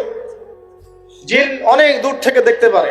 মনে করেন যে কেউ একজন এখানে বসে আছে, সে দাবি করছে যে সে অলৌকিক ক্ষমতার অধিকারী, অথচ ওর কাছে জিন আছে। কি আছে? জিন। এখন আপনি শুনেছেন যে অমুক জায়গায় অমুক বাবা আছে, সে অনেক বড় ক্ষমতার অধিকারী, যাই দেখি ওনার কি ক্ষমতা। এখন আপনি রাস্তায় আসছেন, তার সেই জিন তো আগেই দেখতে পাচ্ছে আপনি আসছেন দূর থেকে, সে আগে খবর দিল আসতেছে মক্কেল, ওই যে মক্কেল আসতেছে। এখন সে বলল যে ওই ব্যক্তির সাথে যে জিন আছে ওর সাথে কানেকশন করো। সবার সাথে একটা জিন আছে না? আছে কি না? একটা করে জিন শয়তান আছে না সবার সাথে? 2 জন ফেরেশতা, 1 জন জিন, সবার সাথেই আছে। আছে কি না? আপনার জিন জানে আপনার সাথে অতীতে কি হয়েছিল? জানে তো। আপনার জিন আপনার সাথে আছে না শুরু থেকে?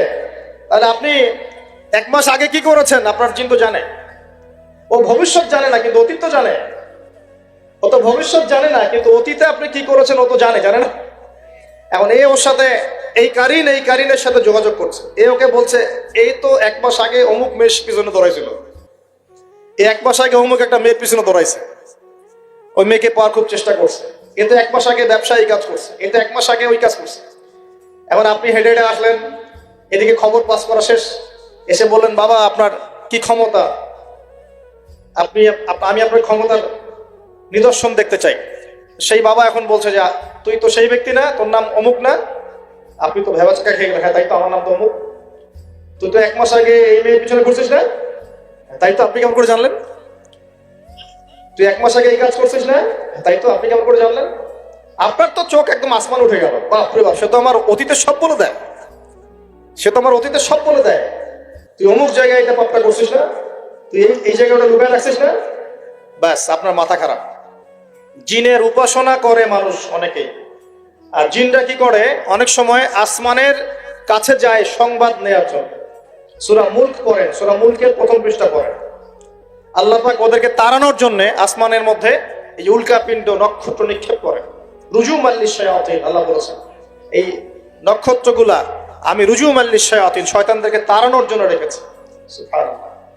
পৃথিবীতে অনেক কিছুই ঘটে আমরা খালি চোখে বুঝতে পারি না। এখন কেউ যদি জিনের উপাসনা করে, জিনকে সন্তুষ্ট করার জন্য এই কুরবানি করে, তাহলে কি শিরক হবে কিনা? সেজদা কার জন্য? অন্য কারোর জন্য করলে কি হবে? কুরবানি কার জন্য? অন্য কারোর জন্য করলে কি হবে? কার নামে কসম করতে হয়? যদি অন্য কারো নামে কসম করি, এই যে এখন বাপের নামে কসম, মায়ের নামে কসম করেন কেন? কসম করা যাবে না এভাবে। মান হালাফা বিগাইরি ইসমিল্লাহি ফাকাদ কাফার, কেউ যদি আল্লাহ ছাড়া অন্য কারো নামে কসম করে সে কুফরি করবে। যদি কসম করতেই হয় আপনাকে আল্লাহরই কসম করতে হবে। যদি কসম করতে হয় কার কসম করবে? আর আল্লাহর কসম করে কি মিথ্যা বলতে পারবে? মিথ্যা বললে তখন কাফারা দেওয়া লাগবে। আচ্ছা, কাফারা কি? সবচেয়ে সহজ কাফারা হচ্ছে 3টা রোজা রাখা। কয়টা রোজা? 3টা। আসেন সামনে যাই। এখন কসম করব আল্লাহর জন্য, দোয়া করেন কার কাছে? দোয়া কার জন্য? এখন যদি অন্য কারোর কাছে দোয়া করা শুরু করি, সন্তান কে দিবে? অন্য কারোর কাছে চাওয়া শুরু করি। মনে করেন আপনার রোগ ব্যাধি দেওয়ার ভালো করার মালিককে। যদি এখন আপনি একটা আংটি পরে মনে করেন এই আংটি আপনার রোগ ভালো করবে, কি হবে? সেভাবে কিনা? এরকম অগণিত কাজের শিরক আমরা করছি। আল্লাহ পাক আমাদের শিরক থেকে বাঁচান। আর ভবিষ্যতের মালিককে, সময়ের মালিককে, ভবিষ্যৎ কে জানে? রাস্তায় টিয়া পাখি দেখে ভাগ্য পরীক্ষা করছে, ও কি ভবিষ্যৎ বলতে পারবে? যদি ওখানে গিয়ে হাত দেখান শিরক হবে না? রাশিফল দেখা যায়, রাশিফল কি? রাশিফল আজকে তোমার দিনটা কেমন যাবে, কালকে তোমার দিনটা কেমন যাবে, আছে না? তো এগুলো বিশ্বাস করলে কি হবে? এরকম পদে পদে শিরকে নিমজ্জিত আছে। এগুলো তো গেল আমলগত শিরক, আরো অনেক শিরক আছে। আমাদের কথার মধ্যেও শিরক হয়। কিসের মধ্যে? কথার মধ্যে। যেমন আমরা বলি ডাক্তার ভালো ছিল, না হলে রোগীকে বাঁচানো যেত না, বলি কিনা? অনেকে বলি না? শিরক হবে। কেউ যদি বলে যে ড্রাইভারটা ভালো ছিল, না হলে গাড়ি নির্ঘাত অ্যাক্সিডেন্ট করতো, কি হলো কথায়? আরেকটা বিষয় আছে, আমরা অনেক সময় ইবাদত করি মানুষকে দেখানোর জন্য, সবাই বড় দানবীর বলবে, আমাকে নামাজি বলবে, এটাও কি? এটাও শিরক। কথার মধ্যে আর অনেক শিরক করি। সার্বভৌম ক্ষমতার মালিককে, তাবারাকাল্লাযী বিয়াদিহিল মুলক, সার্বভৌম ক্ষমতার মালিককে। আর আমরা যদি মনে করি আমরাই সার্বভৌম ক্ষমতার মালিক, কি হবে? ঠিক হবে না? এরকম প্রচুর শিরকে আমরা নিমজ্জিত আছি। সবচেয়ে বড় যে শিরকটা এখনকার বিশ্বে চলছে সেটা হলো আল্লাহ পাকের হালালকে আমরা হারাম করে নিচ্ছি, আল্লাহর হারামকে হালাল করে নিচ্ছি। করছি কিনা? বুঝতে পারছেন না মনে হয়। মাদক দ্রব্য কি হালাল না হারাম?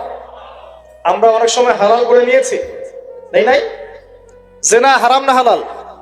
আমরা এখন জেনাকে প্রমোট করছি, উস্কে দিচ্ছি। সমকামিতা হালাল না হারাম? এই সমকামিতার ব্যাধি ছড়িয়ে পড়েছে এখন সমাজের রন্ধ্রে রন্ধ্রে, পড়েছে না? এদেরকে আল্লাহ পাক এমন শাস্তি দিবেন যে শাস্তি আল্লাহ পাক কুল কায়নাতে কাউকে দেন নাই। কেমন শাস্তি দিবেন? কওমে লূতকে আল্লাহ রাব্বুল আলামিন মাটি থেকে উপরে উঠিয়ে আকাশ থেকে পাথর বর্ষণ করে থেতলে দিয়ে আবার মাটিতে দাফন করে দিয়েছে কওমে লূতকে। আল্লাহু আকবার। এই শাস্তি অপেক্ষা করছে এদের জন্য। সুদ হালাল না হারাম? আমরা কি এটাকে জায়েজ করে দিচ্ছি কিনা, খাচ্ছি কিনা? এই বিশ্বের সবচেয়ে বড় একটা সমস্যা চলছে, আল্লাহ পাকের হারামকে আমরা হালাল করছি, হালালকে হারাম করি, এটাও শিরক। এখন আল্লাহ পাক যে বলছেন সবাইকে মাফ করে দিবেন, আল্লাহ পাক শিরক যে করে তাকে মাফ করবেন না। এখন বলেন কত পার্সেন্ট মানুষ মাফ পাবে? এই পাপগুলো কত মানুষ করছে? সবাই করছে না? মোটামুটি সবাই মোটামুটি শিরক করছে। আমরা আল্লাহ পাক আমরা সবাইকে শিরকের পথ থেকে বাঁচিয়ে রাখুন। এর পাশে একটা শিরক আছে রিয়া বা গোপন শিরক, লোক দেখানো আমল, এটাও গোপন শিরক। আর এক শ্রেণী, আচ্ছা এখানে একটা কথা বলে রাখি, এই শিরকগুলো থেকে বেঁচে থাকলে কি হবে? শিরক থেকে বেঁচে থাকলে আপনার আমল নামায় যদি আসমান জমিন সমান গোনাও থাকে, আল্লাহ পাক সমস্ত গোনা মাফ করে দিবেন ইনশাআল্লাহ। মনে করেন একজন ব্যক্তির আমল নামায় জেনা, সুদ, ঘুষ, হাবি জাবি দুনিয়ার পাপ দিয়ে ভর্তি, কিন্তু কোনো একটা কারণে বা কোনো একভাবে তার আমল নামায় শিরকের কোনো গোনা নাই, শিরক করে নাই, ইনশাআল্লাহ তাআলা কোনো না কোনো ওসিলায় হলেও আল্লাহ পাক তাকে কিয়ামতের মাঠে মাফ করে দিবেন ইনশাআল্লাহ। একটা হাদিস বললেই যথেষ্ট হবে, তারপরে সামনে যাব। রাসূল সাল্লাল্লাহু আলাইহি ওয়াসাল্লামকে আল্লাহ পাক মেরাজের রাতে ওয়াদা করেছেন। কোন রাতে ভাই?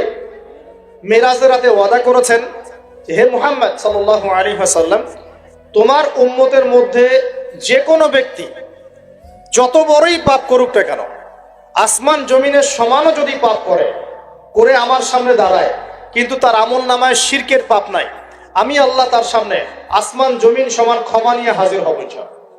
মানে সে মাফ পেয়ে যাবে ইনশাআল্লাহ। অতএব শিরক মুক্ত আমল করতে পারলে ইনশাআল্লাহ এই নিসফু মিনা শাবান, লাইলাতুন নিসফি মিনা শাবান, এই শবে বরাত যেটা আপনারা বলছেন, এই রাতে আল্লাহ পাকের ক্ষমা আমরা পেয়ে যাব ইনশাআল্লাহ। শিরক মুক্ত আমল করতে পারলেই ক্ষমা হবে ইনশাআল্লাহ। আল্লাহ পাক আমাদের সবাইকে শিরক থেকে বেঁচে থাকার তৌফিক দান করুন। এই শিরক সম্পর্কে বিস্তারিত জানার জন্য শিরক কি ও কেন, কিতাব ও তাওহীদ, তারপরে কোরআন সুন্নাহর আলোকে ইসলামী আকীদা, এই বইগুলো পড়াশোনা করেন, ইনশাআল্লাহ জানতে পারবেন। আর এক শ্রেণী মানুষকে আল্লাহ পাক মাফ করবেন না। এরা কারা? মুশাহিন। মুশাহিন মানে কি?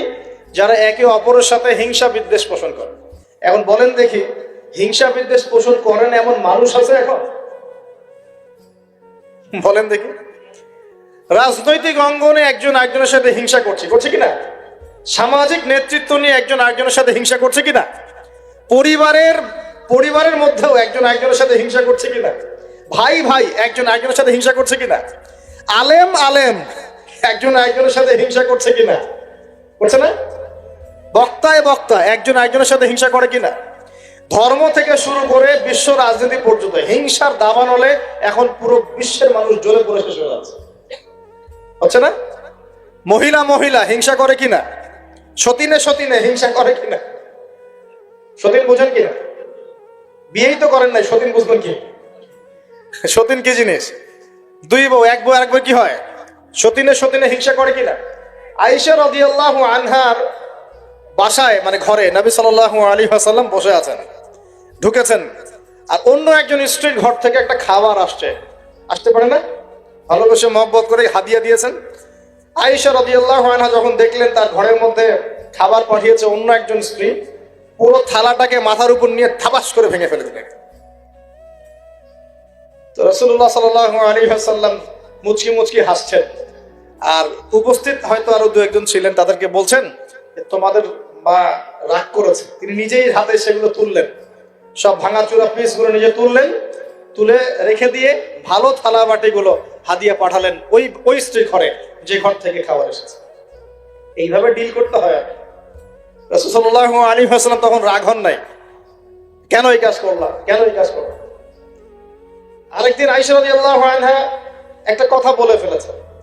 নবী সাল্লাল্লাহু আলাইহি ওয়াসাল্লাম তার কোন এক স্ত্রীর কাছ থেকে এসেছেন। আয়েশা রাদিয়াল্লাহু আনহা বলছেন, আপনি তার কথা কিভাবে স্মরণ করেন? সে তো একটু খাটো, এরকম একটা কথা বলেছেন, সে তো একটু খাটো, একটু বেটে। আয়েশা রাদিয়াল্লাহু আনহাকে আমাদের নবীজি বলছেন, শোনো, তুমি এমন একটা কথা বলেছো, আমাদের সবার জন্য হেদায়েত আছে, তুমি এমন একটা কথা বলেছো, এই কথাটা যদি সমুদ্রের সাথে মিশিয়ে দেওয়া হয়, পুরো সমুদ্রের পানি দূষিত হয়ে যাবে বলে নাউজুবিল্লাহ।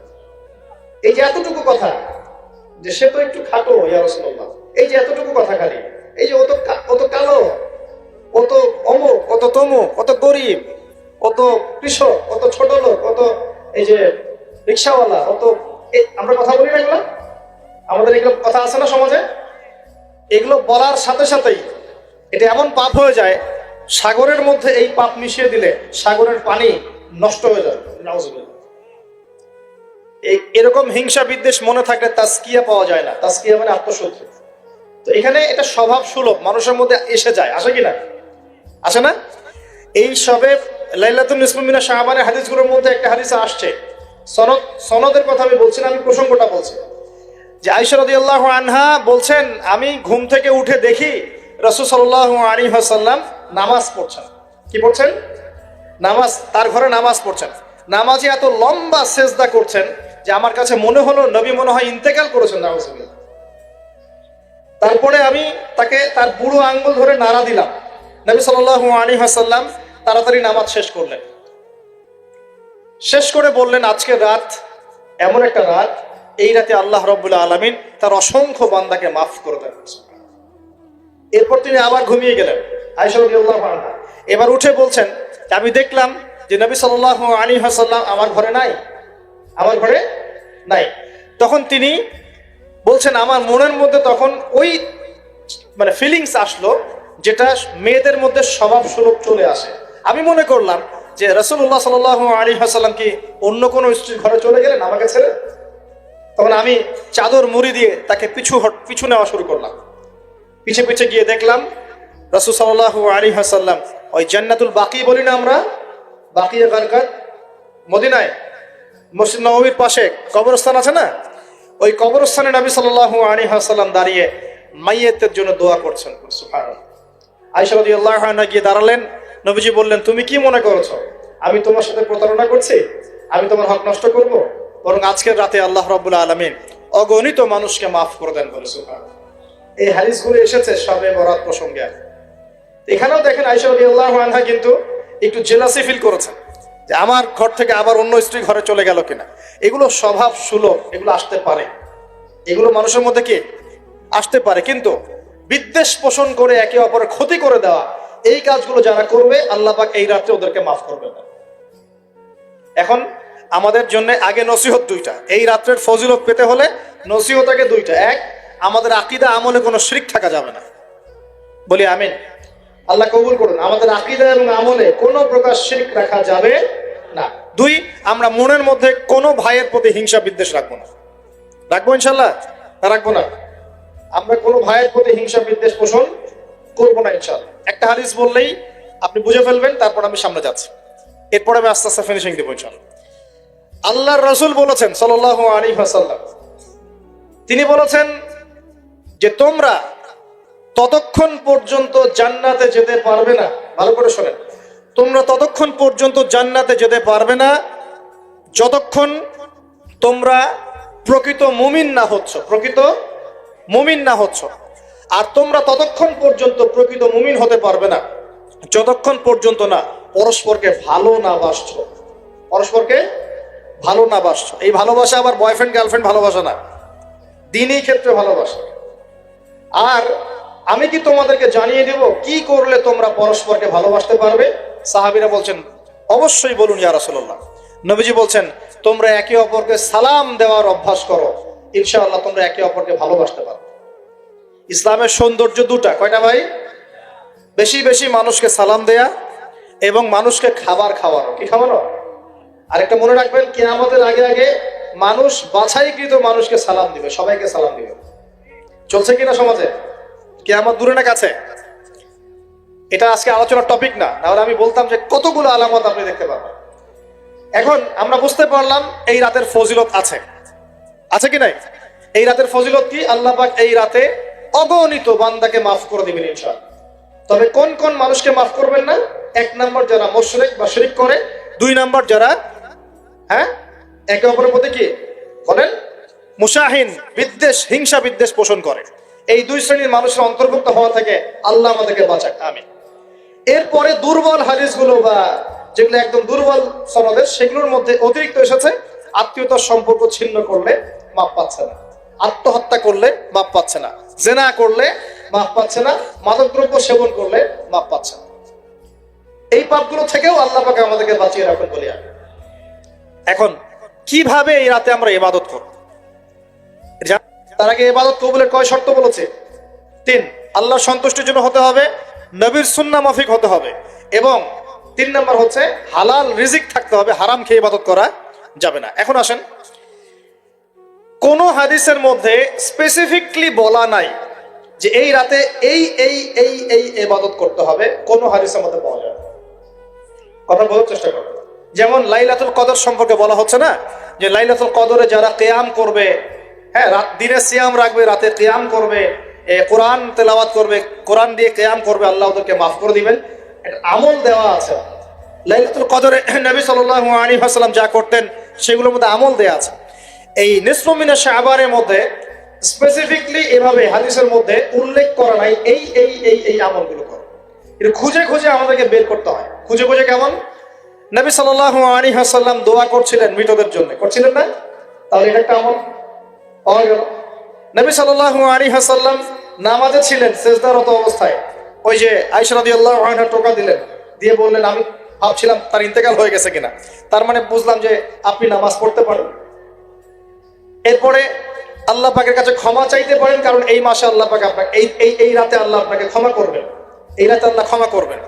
এখন এটাকে বলা হয় প্রশস্ততা। ব্যক্তিগতভাবে এখানে আপনাকে প্রশস্ত ইখতিয়ার দেয়া হয়েছে। ব্যক্তিগতভাবে আপনাকে আল্লাহ পাক তার রাসূলের মাধ্যমে এই শরীয়তে এই রাতের আমলের জন্য একটা প্রশস্ত ইখতিয়ার দিয়েছেন। আপনি রাসূল সাল্লাল্লাহু আলাইহি ওয়াসাল্লামের সুন্নাহ মাফিক যে কোনো ভালো কাজ করতে পারেন, কিন্তু নির্দিষ্ট করে আপনাকে দেওয়া হয় নাই যে আপনাকে 100 রাকাতই পড়তে হবে, আপনাকে 200 রাকাতই পড়তে হবে, আপনাকে 10 রাকাতই পড়তে হবে, আপনাকে 1 খতমই দিতে হবে, এরকম নির্দিষ্ট করে আপনাকে কিছু দেওয়া হয়। আপনি এখন চাইলে সুন্দর করে ওযু করলেন, ওযু করে মাশাআল্লাহ আতর খুশবু ব্যবহার করতে পারেন, পরে সুন্দর জামা পরলেন, পরে আপনি আল্লাহর স্মরণে নামাজ আদায় করলেন। এখন ফরজ নামাজ আগে না নফল আগে? ফরজ আগে না নফল আগে? এই আমলগুলো ফরজ না নফল? এগুলো নফল। আগে তো ফরজ পড়তে হবে নাকি? 5 ওয়াক্ত ফরজ নামাজ তো আগে, তারপরে আপনি নফলে আসেন। আমাদের জীবনে কোনটার গুরুত্ব সবচেয়ে বেশি? ফরজ ঠিক না থাকলে নফল দিয়ে কাজ হবে? তো ফরজ ঠিক করার পরে আপনি এখন অতিরিক্ত আমল করার চেষ্টা করছেন, সুন্দর কাপড় চোপড় পরেছেন, আপনি মাশাআল্লাহ পাক পবিত্র হয়েছেন, আতর খুশবু ব্যবহার করেছেন, আপনি নীরবে নিভৃতে আল্লাহকে ডাকছেন নামাজের মধ্য দিয়ে, লম্বা করে সুন্দর করে নামাজ পড়ছেন, আপনি একটু কোরআন তেলাওয়াত করছেন, আলহামদুলিল্লাহ।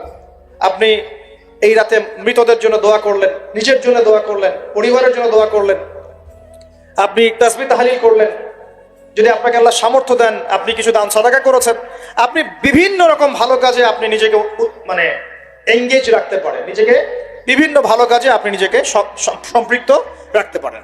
এভাবে আপনি রাতটাকে একটা উৎসাহে পার করতে পারেন। কিন্তু আমরা যে ঘটা করে অনেকগুলো কাজ করি না, ঘটা করে হালুয়া রুটি সামাই টামাই এই সেই আলোকসজ্জা অমুক তমুক দল বেঁধে কবরস্থান, এই আমলগুলো নবী এবং সাহাবীদের থেকে প্রমাণ হয়। আমি বুঝতে পারছি, আমল করতে আপনাকে নিষেধ করা হয় না, কিন্তু বাড়াবাড়ি করবেন না, ছাড়াছাড়ি করবেন না, মধ্যমপন্থী থাকেন। ব্যক্তিগতভাবে আপনি আপনার মতো করে আমল করতে পারেন, আপনাকে ইখতিয়ার প্রশস্ততা দেওয়া হয়েছে। আপনি একটু নামাজ পড়েন, একটু তেলাওয়াত করেন, একটু জিকির করেন, দোয়া করেন, আপনি আল্লাহর কাছে চেয়ে নেন। আরেকটা হাদিস আছে, এই রাতে আল্লাহ রাব্বুল আলামিন প্রথম আসমানে নেমে আসেন। সুবহানাল্লাহ। আল্লাহ পাক কেমন করে নেমে আসেন এটা আমাদের ব্যাখ্যার বাইরে, আর এটা সত্তাগতভাবে না, আল্লাহ পাকের রহমত নেমে আসে। আল্লাহ পাক আহ্বান করতে থাকেন, কে আছে আমার কাছে কিছু চাইবে আমি তাকে দিব, কে আছো আমার কাছে ক্ষমা চাইবে আমি মাফ করে দিব, কে আছো আমাকে ডাকবে আমি তার ডাকে সাড়া দিব। সুবহানাল্লাহ। আল্লাহ পাক এই পুরো রাত বলতে থাকেন। একটা কথা মনে রাখবেন, এভাবে কিন্তু আল্লাহ পাক প্রত্যেক রাতেই বলতে থাকেন, শুধু এই একটা রাতেই নয়, প্রত্যেক রাতেই আল্লাহ পাক বলতে থাকেন। কিন্তু এই রাতে স্পেশালি আল্লাহ পাক অগণিত মানুষকে মাফ করে দিবেন ইনশাআল্লাহ। তা আমরা আল্লাহর কাছে দোয়া করি, আল্লাহ পাক আমাদের সবাইকে যেন সুস্থতার সাথে শাবান মাসে বেশি বেশি রোজা রাখার তৌফিক দান করেন, এবং যে আমলগুলো সুন্নাহ সম্মত, এই সুন্নাহ সম্মত আমলগুলো আল্লাহ আমাদের করার তৌফিক দান করেন। বাড়াবাড়ি পর্যায়ে চলে যাবেন না, একবার ছাড়াছাড়ি পর্যায়ে চলে যাবেন না, মধ্যমপন্থী থাকেন। রাতের ফজিলতটাকে আল্লাহর কাছে চেয়ে নেন, এবং আল্লাহর কাছে মাফ পাওয়ার জন্য যে পাপগুলোকে ছাড়তে হবে, যেমন শিরক, হিংসা বিদ্বেষ ইত্যাদি ইত্যাদি, এই পাপগুলোকে ছেড়ে দিয়ে আল্লাহর কাছে নিজেকে প্রমাণ করার চেষ্টা করি। আল্লাহ পাক আমাদের সবাইকে তৌফিক দান করুন, বলি আমিন। যে লাইলাতুল নিসফু মিনাশ শাবান, শাবান মাসের মধ্য রজনী, আল্লাহ পাকের রহমত। একদল অতিরিক্ত বাড়াবাড়ি, একটা অতিরিক্ত ছাড়াছাড়ি। বাড়াবাড়ি আর ছাড়াছাড়ি, একটা অতিরিক্ত বাড়াবাড়ি।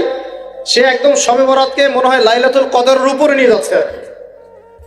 লাইলাতুল নিসফু মিনাশ শাবানকে কোনো কোনো ক্ষেত্রে বাড়াবাড়ি পন্থীরা একদম লাইলাতুল কদরের উপরে নিয়ে চলে যাচ্ছে। আর ছাড়াছাড়ি যারা, তারা বলছে এই রাত্রে কোনো কিছুই করা যাবে না। দুইটাই চরমপন্থী, বুঝতে পারছেন না মনে হয় কথা। একদল এটাকে নিয়ে এত বেশি বাড়াবাড়ি করছে যে এটাকে একদম লাইলাতুল কদরের উপরে নিয়ে চলে যাচ্ছে। আরেক দল দেখা যাচ্ছে এটাকে এমন ভাবে পরিত্যাগ করছে না, এই যে কিছুই করা যাবে না, একদম কোনো ফজিলতি নাই। এখন আসলে মধ্যম পন্থা কি, মাঝখানে আমরা কি করব তাহলে জানার দরকার আছে কি নাই? অনেক হাদিসের অনেক আলোচনা, প্রায় 40-50 পৃষ্ঠার বই, সব আলোচনা তো মাহফিলে করা সম্ভব না। আমি সারমর্মটুকু বলি। সারমর্ম কি? হাদিসের শবে বরাত নামে কোনো শব্দ নাই, এক নম্বর কথা। কি নাই ভাই? শবে বরাত নামে কোনো শব্দ নেই। আছে লাইলাতুন নিসফুম মিনাশ শাবান, শাবান মাসের মধ্য রজনী। শাবান মাসের মধ্য রজনী।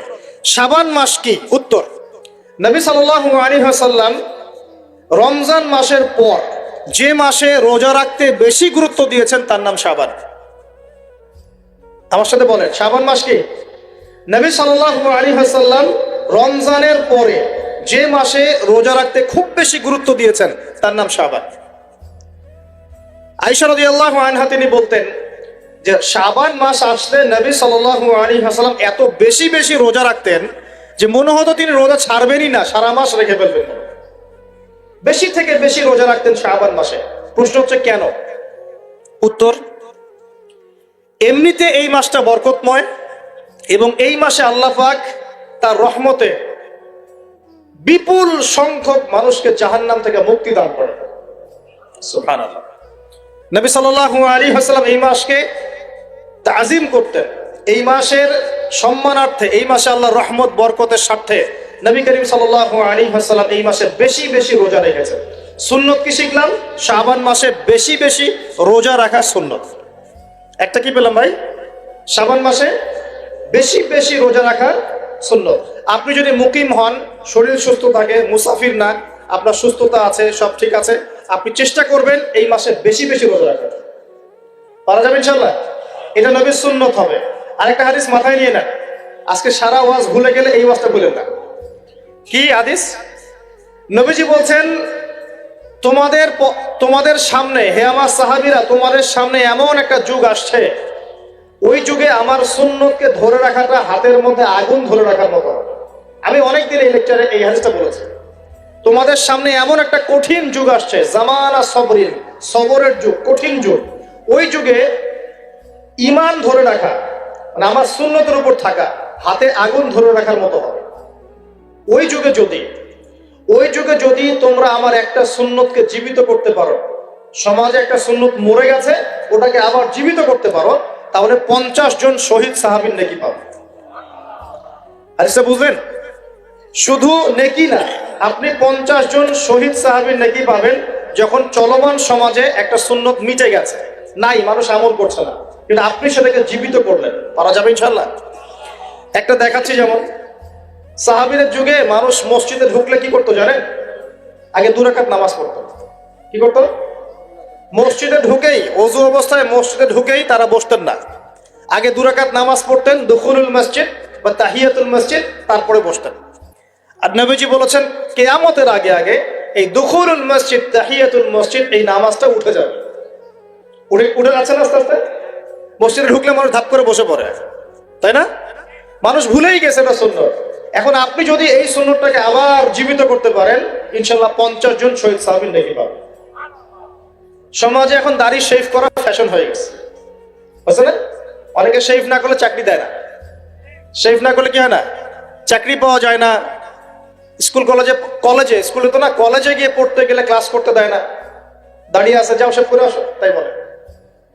এখন সমাজ চলছে উল্টা। এখন যদি আপনি নবীর সুন্নতকে আবার জীবিত করতে পারেন, 50 জন শহীদ সাহাবীর নেকি পাবেন। রাতে ঘুমানোর সময় একটা সুন্নত আছে, 33 বার সুবহানাল্লাহ, 33 বার আলহামদুলিল্লাহ, 34 বার কি আল্লাহু আকবার। বহু মানুষই পড়ে না। আপনি যদি পড়তে পারেন, ইনশাআল্লাহ আল্লাহ পাক আপনাকে নেকি দিবেন। সমাজে বহু মানুষ চুল একদম এখন মেসি রোনাল্ডো কাট, তাই না? মেসি কাট আর রোনাল্ডো কাট। আর আমি সিলেট অঞ্চলে দেখে আসছি একদম লন্ডন কাট, দুই পাশ ছিলে মাঝখানে চুল, লন্ডন থেকে শিখে আসছে। এখন চুলেরও কিন্তু সুন্নত আছে, আছে কি নাই? দাড়ির যেমন সুন্নত আছে, চুলের সুন্নত নাই। একদম সামন পিছন সমান করতে পারেন, অথবা যদি চুল নাই থাকে তাহলে চুল মাথা মুন্ডন করেও রাখতে পারেন। অনেক সাহাবীর মাথা মুন্ডিত ছিল। আবার অথবা কানের লতি পর্যন্ত বা কাঁধ বাবড়ি রাখতে পারেন। এটা চুলের সুন্নত হলো কিনা? এখন সমাজের সব মানুষ এই সুন্নতটাকে ভুলে গেছে। আপনি সুন্নত মনে করে রেখেছেন, ইনশাল্লাহ আপনি নেকি পাবেন ইনশাল্লাহ। এরকম অগণিত সুন্নত আছে, অগণিত, যেগুলো আমাদের সমাজ থেকে আস্তে আস্তে উঠে যাচ্ছে।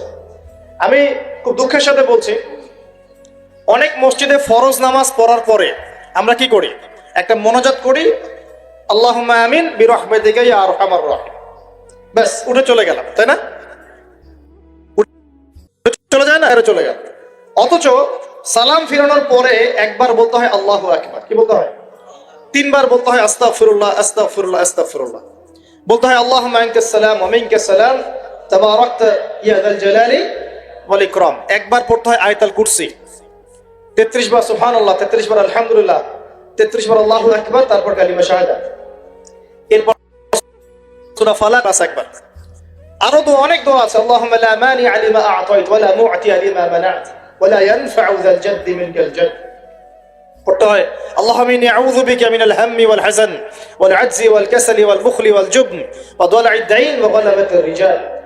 পড়তে হয় আল্লাহুম্মা আ'ইন্নী আলা যিকরিকা ওয়া শুকরিকা ওয়া হুসনি ইবাদাতিকা। আরো অনেক দোয়া আছে। দেখেন তো, মোনাজাত করেন, আমি তো না করছি না, আমি তর্ক করতে আসি না এখানে, এটা নিয়ে আমি ঝগড়া করতে আসি। কিন্তু এই সুন্নতটা যে উঠে গেল, মোনাজাতটা করে যে মসজিদ থেকে বের হয়ে চলে গেলেন, এই সুন্নতটার উপর আমল কে করবে? এখন সুন্নত উঠে গেল না? আপনি যদি বসে এখন সুন্নতটা প্রতিষ্ঠা করেন, নেকি পাবেন ইনশাআল্লাহ। এগুলো তো গেল আমলিয়াত। সমাজ চলছে সুদের উপরে, আপনি যদি হালাল অর্থনীতি প্রবর্তন করতে পারেন তাহলে কত নেকি পাবেন?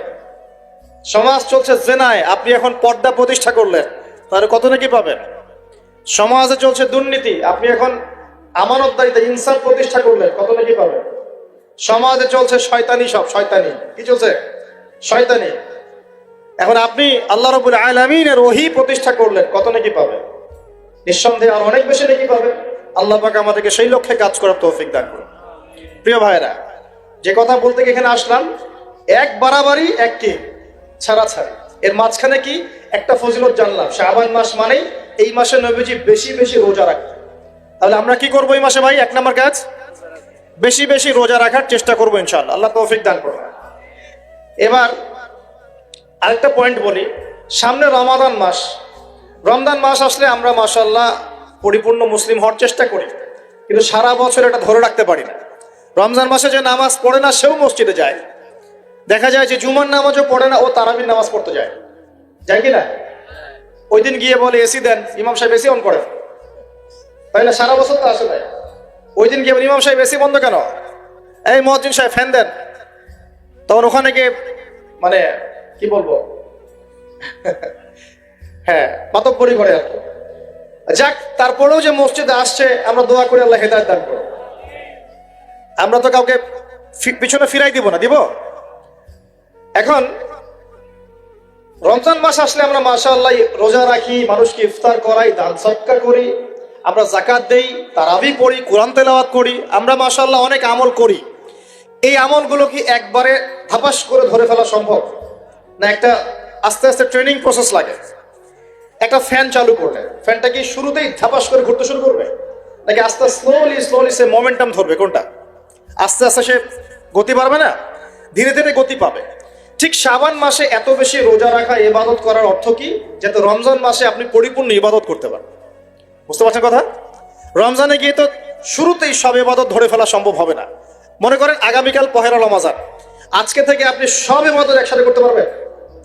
তখন কি আপনি বেগ পেতে হবে। কিন্তু একটা মাস আগে থেকে যদি ট্রেনিং নেন, ইনশাআল্লাহ রমজান মাসে ইজি হয়ে যাবে। এটা একটা কারণ নবী সাল্লাল্লাহু আলাইহি ওয়াসাল্লাম শাবান মাসে বেশি বেশি রোজা রাখতেন, আমল করতেন। আল্লাহ পাক আমাদের সবাইকে শাবান মাসে বেশি বেশি আমল করার তৌফিক দান করুন, যাতে রমজান মাসে গিয়ে আমরা সুবিধা পাই, রমজান মাসের হকটা আদায় করতে পারি। এবার এই মাসে নবী সাল্লাল্লাহু আলাইহি ওয়াসাল্লাম কি বলেছেন একটা হাদিস থেকে আগে বুঝি। এই হাদিসটা সহ অনেক হাদিসে এই একই রকম কথা এসেছে এবং এই হাদিসটা বিশুদ্ধ। এটাকে অস্বীকার করলে হাদিস অস্বীকারী হয়ে যাবে। বাড়াবাড়ি গ্রুপ, ছাড়াছাড়ি গ্রুপ, উভয়ের জন্যই নসিহত। নবী সাল্লাল্লাহু আলাইহি ওয়াসাল্লাম বলেছেন, ইন্নাল্লাহা তাআলা, নিশ্চয় আল্লাহ রাব্বুল আলামিন, লা ইয়াত্তালিউ ফি লাইলাতিন নিসফি মিন শাবান, শাবান মাসের মধ্য রজনীতে আল্লাহ রাব্বুল আলামিন তার রহমতের দৃষ্টি প্রশস্ত করেন। সুবহানাল্লাহ। আল্লাহ পাক শবে বরাত মানে আমরা যেটা বুঝি প্রচলিত অর্থে, লাইলাতুন নিসফি মিন শাবান, শাবান মাসের মধ্য রজনী, যে 15 শাবানের এই যে রজনী, এই রাতে আল্লাহ রাব্বুল আলামিন তার সৃষ্টির দিকে তার রহমতের দৃষ্টিটা প্রশস্ত করে দেখেন, প্রশস্ত করেন। এবং ওয়াগফিরু লিজামিই খালকিহি, আল্লাহ পাক তার সমস্ত সৃষ্টিকে মাফ করে দেন। আল্লাহ পাক কি করেন? তার সমস্ত সৃষ্টিকে কি করেন? মাফ করে দেন। কথাটা ভালো করে বোঝেন। আল্লাহ পাক তার সমস্ত সৃষ্টিকে মাফ করে দেন, ইল্লা, তাদেরকে ব্যতীত। এক, ইল্লা লিমুশরিকিন, এক নাম্বার যে ব্যক্তি মুশরিক, যে শিরক করে আল্লাহর সাথে, যে আল্লাহর সাথে শিরক করে। আর দুই, মুশাহিনিন, যে ব্যক্তি অন্তরে মানুষের সাথে বিদ্বেষ পোষণ করে, হিংসা বিদ্বেষ মনে আছে এরকম ব্যক্তি, এবং মনের মধ্যে শিরক আছে, শিরকি আকীদা, মুশরিক, এই দুই শ্রেণীর মানুষ ছাড়া আল্লাহ পাক সমস্ত মানুষকে মাফ করে দেন। তাহলে এই রাতের ফজিলত প্রমাণ হলো কিনা? রাতের ফজিলতটা প্রমাণ হলো কিনা? আচ্ছা, এখন এর ব্যাকআপ আরো অনেকগুলো হাদিস আছে। ওই সবগুলো হাদিসকে একত্রিত করলে এমনই কনক্লুশন আসে। এছাড়াও আরো কিছু দুর্বল হাদিস আছে, এগুলো দুর্বল, সনদগতভাবে অন্যান্যভাবে দুর্বল। ওখানে আরো কিছু পয়েন্ট পাওয়া যায় যে আর কাকে কাকে আল্লাহ পাক মাফ করেন না। সবাইকে তো মাফ করেন, আর কাকে কাকে করেন না। এই হাদিসে দুটো পেয়েছি, এটা একদম অকাট্য। এটা হলো মুশরিক, আল্লাহ পাক মাফ করেন না। দুই, যে অন্তরে হিংসা বিদ্বেষ পোষণ করে, হিংসা বিদ্বেষ আছে, এদেরকে আল্লাহ মাফ করেন না। আরো কিছু দুর্বল বর্ণনা থেকে পাওয়া যায়, এটা দুর্বল বর্ণনা, কিন্তু জেনে রাখতে তো সমস্যা নাই।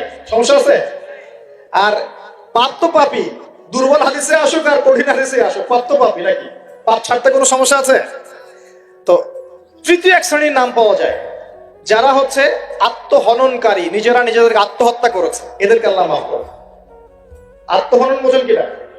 আত্মহত্যা যারা করে, আত্মহনন, এটা একটা শ্রেণী পাওয়া যায়। 4 নম্বর একটা পাওয়া যায় আত্মীয়তার সম্পর্ক ছিন্নকারী, আত্মীয়তার সম্পর্ক ছিন্নকারী। 5 নম্বর একটা পাওয়া যায়, সেটা হলো মাদক দ্রব্য সেবনকারী। মাদক দ্রব্য সেবনকারী, যুবকরা খুব ভালো করে শোনায়, মাদক দ্রব্য সেবনকারী আল্লাহ সবাইকে মাফ করেন, মাফ করছেন না। আরেকটা পাওয়া যায়, সেটা হলো যারা জেনার পাপে লিপ্ত আছে। কিসের পাপে ভাই? জেনার পাপ। এরকম আর কিছু ব্যাকআপ পাওয়া যায়, কিন্তু এগুলোর বর্ণনা দুর্বল। বর্ণনা কি? দুর্বল, কিন্তু পাপ তো পাপই নাকি? এই পাপগুলো তো পাপ, এই পাপগুলো করলে কি আল্লাহ খুশি হন? অকাট্য সহি থেকে পাওয়া যায় এই দুইটা, মুশরিক এবং মুশাহিদ, যারা শিরক করে, অন্তরে বিদ্বেষ পোষণ করে, আল্লাহ পাক এদেরকে মাফ করেন। এখন আগে জানি শিরক থেকে কিভাবে বাঁচবো, শিরক কি এবং কেন, তারপরে জানবো হিংসা বিদ্বেষ, তারপরে আমরা যাব এই রাত্রে আমরা কি করতে পারি। মনে রাখবেন, আমল করতে হবে 3টা বিষয় খেয়াল রেখে। কয়টা বিষয় ভাই? আমল করতে হবে 3টা বিষয় খেয়াল রেখে। এক, আমল করতে হবে একমাত্র আল্লাহ পাকের সন্তুষ্টির জন্য। 1 নম্বর কি বলেন? এক, আল্লাহর সন্তুষ্টির জন্য, কারো সন্তুষ্টির জন্য না, কারো জন্য না, শুধু কার জন্য? দলিল হচ্ছে ইন্নাস সালাতি ওয়া নুসুকি ওয়া মাহইয়ায়া ওয়া মামাতি লিল্লাহি রাব্বিল আলামিন ফাসাল্লি লিরাব্বিকা ওয়ানহার। 2, আমল হতে হবে একমাত্র নবী সাল্লাল্লাহু আলাইহি ওয়াসাল্লামের সুন্নাত মোতাবেক। কার সুন্নাত মোতাবেক? নবী এবং সাহাবীদের সুন্নতের সাথে মেলে না, সেই আমল করা যাবে না। নবী এবং সাহাবীদের সুন্নতের সাথে মেলে না, সেই আমল করা যাবে না। 3 নাম, আমলটা যত সুন্দরী মনে হোক, আমলটা যত সুন্দরী মনে হোক আর যত মানুষই করুক, যত মজাদার মনে হোক না কেন, নবী করেন নাই, সাহাবীদের থেকে প্রমাণ নাই, আমল করব না। করলে বেদাত হয়ে যাবে। কি হবে? বেদাত হয়ে যাবে। আর 3 নাম্বার হচ্ছে, আমলগুলো করার আগে অবশ্যই আপনার রিজিকটাকে হালাল করতে হবে। কি করতে ভাই? ব্যাস এই তিনটা শর্ত পূরণ করে আমল করলে ইনশাআল্লাহ তাআলা আমরা জান্নাতে যাবো ইনশাআল্লাহ। আমরা আশাবাদী আল্লাহ পাক আমাদেরকে জান্নাত দিবেন ইনশাআল্লাহ। আল্লাহ পাক এক রাতে রহম করে সমস্ত মাখলুক সৃষ্টিকে মাফ করে দিচ্ছেন, শুধু শিরক এবং হিংসা বিদ্বেষ পোষণকারীকে মাফ করছেন না। বুঝতে হবে এই পাপ দুটো কত কঠিন। এবার আসেন প্রথমে একটু শিরক নিয়ে কথা বলি, তারপরে মুশাহিন নিয়ে কথা বলি। ধৈর্য ধরবেন তো নাকি? দেরি হচ্ছে? সবর করেন।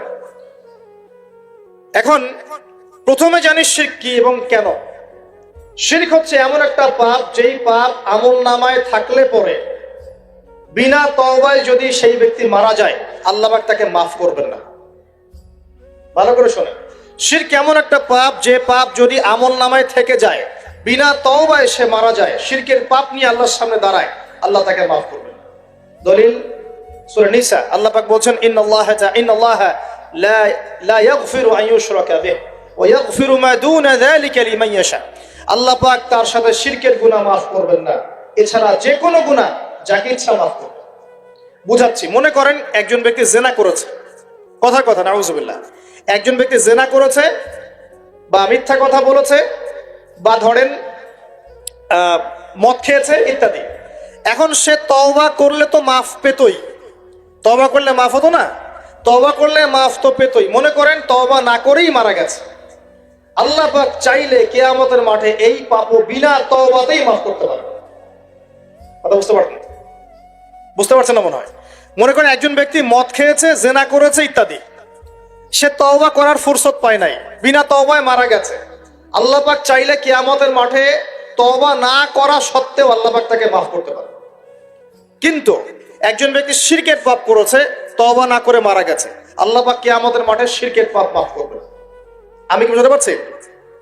অন্য পাপের কারণে আল্লাহ রাব্বুল আলামিন শাস্তি দিয়ে হোক, কোনো একটা ভাবে হোক, নবীর সুপারিশের মাধ্যমে হোক, তাকে জাহান্নামে গেলেও সেখান থেকে বের করে জান্নাতে দিবেন ইনশাআল্লাহ। কিন্তু শিরকের পাপ যার আমলনামায় থাকবে, তার উপর জান্নাতকে হারাম করে দেওয়া হয়েছে। বলেন নাউজুবিল্লাহ। সূরা মাইদায় দলিল আছে, শিরকের পাপ যার আমলনামায় আছে তার জন্য জান্নাতকে হারাম করে দেওয়া হয়েছে। শিরক মানে অংশীদার সাব্যস্ত করা, আল্লাহ পাকের সাথে কাউকে সমকক্ষ করা। শিরক কত প্রকার হয়? উত্তর 3 প্রকার। কয় প্রকার ভাই? বিশ্বাসে শিরক হয়, মানে আকীদায় শিরক হয়; আমলে শিরক হয়, মানে কাজে শিরক হয়; কথা বা লিসানে শিরক হয়। মনে থাকবে? 1 নাম্বার কিসে শিরক হয়? বলেন আমার সাথে। বিশ্বাসে শিরক হয়, আকীদায় শিরক হয়। 2 নাম্বার আমলে শিরক হয়, কাজে শিরক হয়। 3 নাম্বার কথায় শিরক হয়। কয়েকটা এক্সাম্পল দিয়ে বুঝতে পারবেন। একজন ব্যক্তি মনে করেন বিশ্বাস করে যে আল্লাহ বলতে কেউ নাই, কি হবে এটা?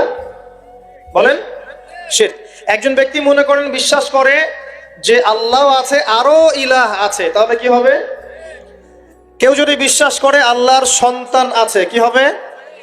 কেউ যদি বিশ্বাস করে মহাবিশ্ব আল্লাহ সৃষ্টি করে নাই, বিগ ব্যাং থেকে সৃষ্টি হয়েছে, কি হবে?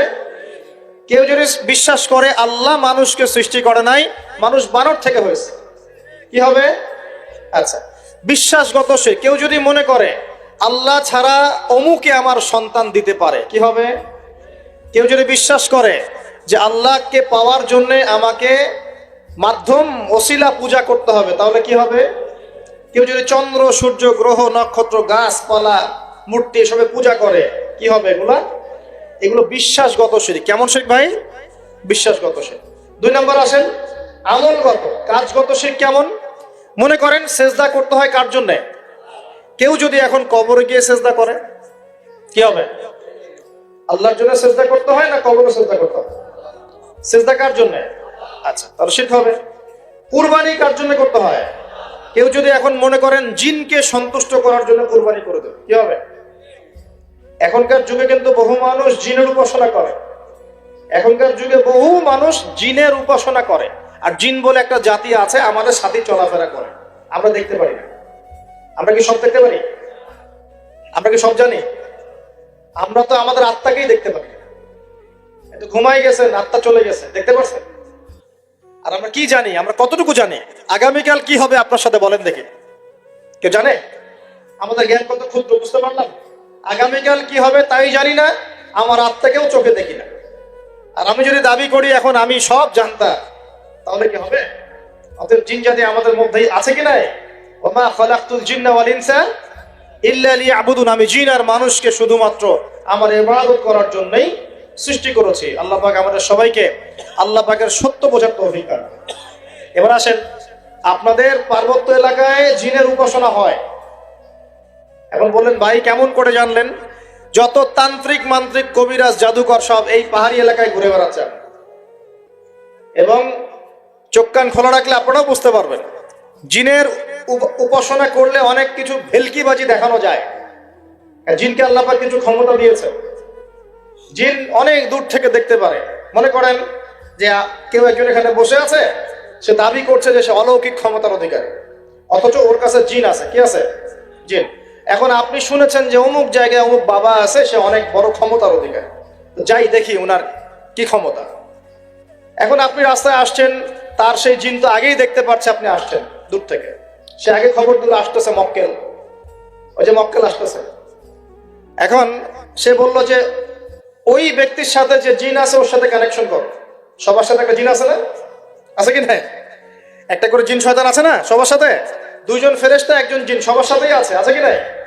আপনার জিন জানে আপনার সাথে অতীতে কি হয়েছিল? জানে তো। আপনার জিন আপনার সাথে আছে না শুরু থেকে? তাহলে আপনি 1 মাস আগে কি করেছেন আপনার জিন তো জানে। ও ভবিষ্যৎ জানে না কিন্তু অতীত তো জানে। ও তো ভবিষ্যৎ জানে না কিন্তু অতীতে আপনি কি করেছেন ও তো জানে না? এখন এ ওর সাথে এই কারিনের সাথে যোগাযোগ করছে। এ ওকে বলছে এই তো 1 মাস আগে অমুক মেয়ের পিছনে দৌড়াইছিল, এই 1 মাস আগে অমুক একটা মেয়ের পিছনে দৌড়াইছে, ওই মেয়েকে পাওয়ার খুব চেষ্টা করছে। এ তো 1 মাস আগে ব্যবসায়ী কাজ করছে, এ তো 1 মাস আগে ওই কাজ করছে। এখন আপনি হেঁটে হেঁটে আসলেন, এদিকে খবর পাস করা শেষ, এসে বললেন বাবা আপনার কি ক্ষমতা, আমি আপনার ক্ষমতার নিদর্শন দেখতে চাই। সেই বাবা এখন বলছে যে তুই তো সেই ব্যক্তি না, তোর নাম অমুক না?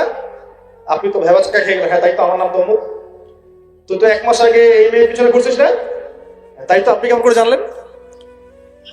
তুই 1 মাস আগে এই কাজ করছিস না? তাই তো, আপনি কেমন করে জানলেন? আপনার তো চোখ একদম আসমান উঠে গেল। বাপরে বাপ, সে তো আমার অতীতের সব বলে দেয়, সে তো আমার অতীতের সব বলে দেয়। তুই অমুক জায়গায় এটা পাপটা করছিস না? তুই এই জায়গায় ওটা লুকায় রাখছিস না? ব্যাস, আপনার মাথা খারাপ। জিনের উপাসনা করে মানুষ অনেকেই। আর জিনরা কি করে? অনেক সময় আসমানের কাছে যায় সংবাদ নেওয়ার জন্য। সূরা মুলক পড়েন, সূরা মুলকের 1ম পৃষ্ঠা পড়েন। আল্লাহ পাক ওদেরকে তাড়ানোর জন্য আসমানের মধ্যে এই উল্কাপিণ্ড নক্ষত্র নিক্ষেপ করেন। রুজুম আল্লিশ শায়াতিন, আল্লাহ বলেছেন এই নক্ষত্রগুলা আমি রুজুম আল্লিশ শায়াতিন, শয়তানদেরকে তাড়ানোর জন্য রেখেছি। সুবহানাল্লাহ। পৃথিবীতে অনেক কিছুই ঘটে, আমরা খালি চোখে বুঝতে পারি না। এখন কেউ যদি জিনের উপাসনা করে, জিনকে সন্তুষ্ট করার জন্য এই কুরবানি করে, তাহলে কি শিরক হবে কিনা? সেজদা কার জন্য? অন্য কারোর জন্য করলে কি হবে? কুরবানি কার জন্য? অন্য কারোর জন্য করলে কি হবে? কার নামে কসম করতে হয়? যদি অন্য কারো নামে কসম করি, এই যে এখন বাপের নামে কসম, মায়ের নামে কসম করেন কেন? কসম করা যাবে না এভাবে। মান হালাফা বিগাইরি ইসমিল্লাহি ফাকাদ কাফার, কেউ যদি আল্লাহ ছাড়া অন্য কারো নামে কসম করে সে কুফরি করবে। যদি কসম করতেই হয় আপনাকে আল্লাহরই কসম করতে হবে। যদি কসম করতে হয় কার কসম করবে? আর আল্লাহর কসম করে কি মিথ্যা বলতে পারবে? মিথ্যা বললে তখন কাফারা দেওয়া লাগবে।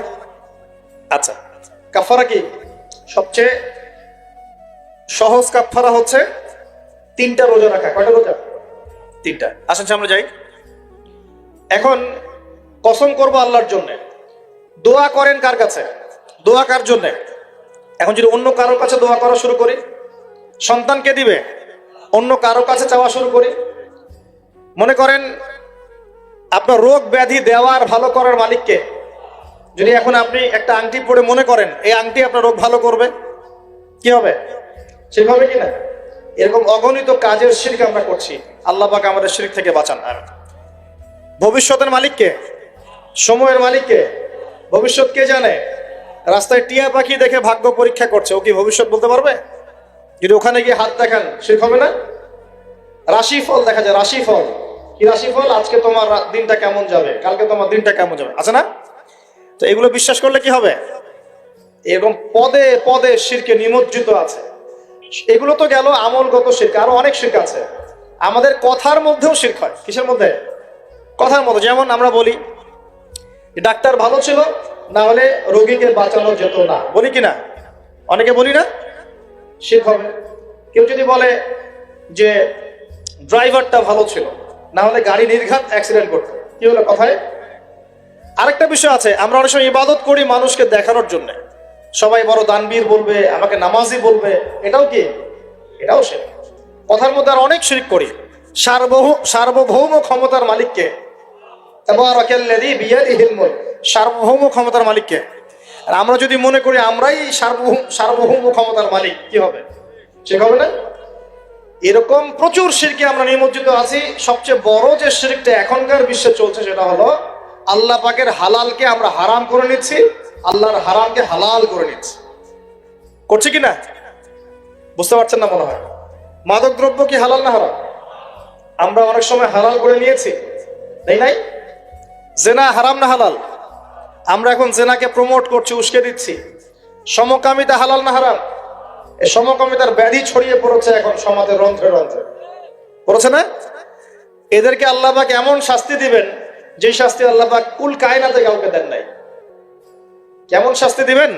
কওমে লূতকে আল্লাহ রাব্বুল আলামিন মাটি থেকে উপরে উঠিয়ে আকাশ থেকে পাথর বর্ষণ করে থেতলে দিয়ে আবার মাটিতে দাফন করে দিয়েছে কওমে লূতকে। আল্লাহু আকবার। এই শাস্তি অপেক্ষা করছে এদের জন্য। সুদ হালাল না হারাম? আমরা কি এটাকে জায়েজ করে দিচ্ছি কিনা, খাচ্ছে কিনা? এই বিশ্বের সবচেয়ে বড় একটা সমস্যা চলছে, আল্লাহ পাকের হারামকে আমরা হালাল করছি, হালালকে হারাম করি, এটাও শিরক। এখন আল্লাহ পাক যে বলছেন সবাইকে মাফ করে দিবেন, আল্লাহ পাক শিরক যে করে তাকে মাফ করবেন না। এখন বলেন কত % মানুষ মাফ পাবে?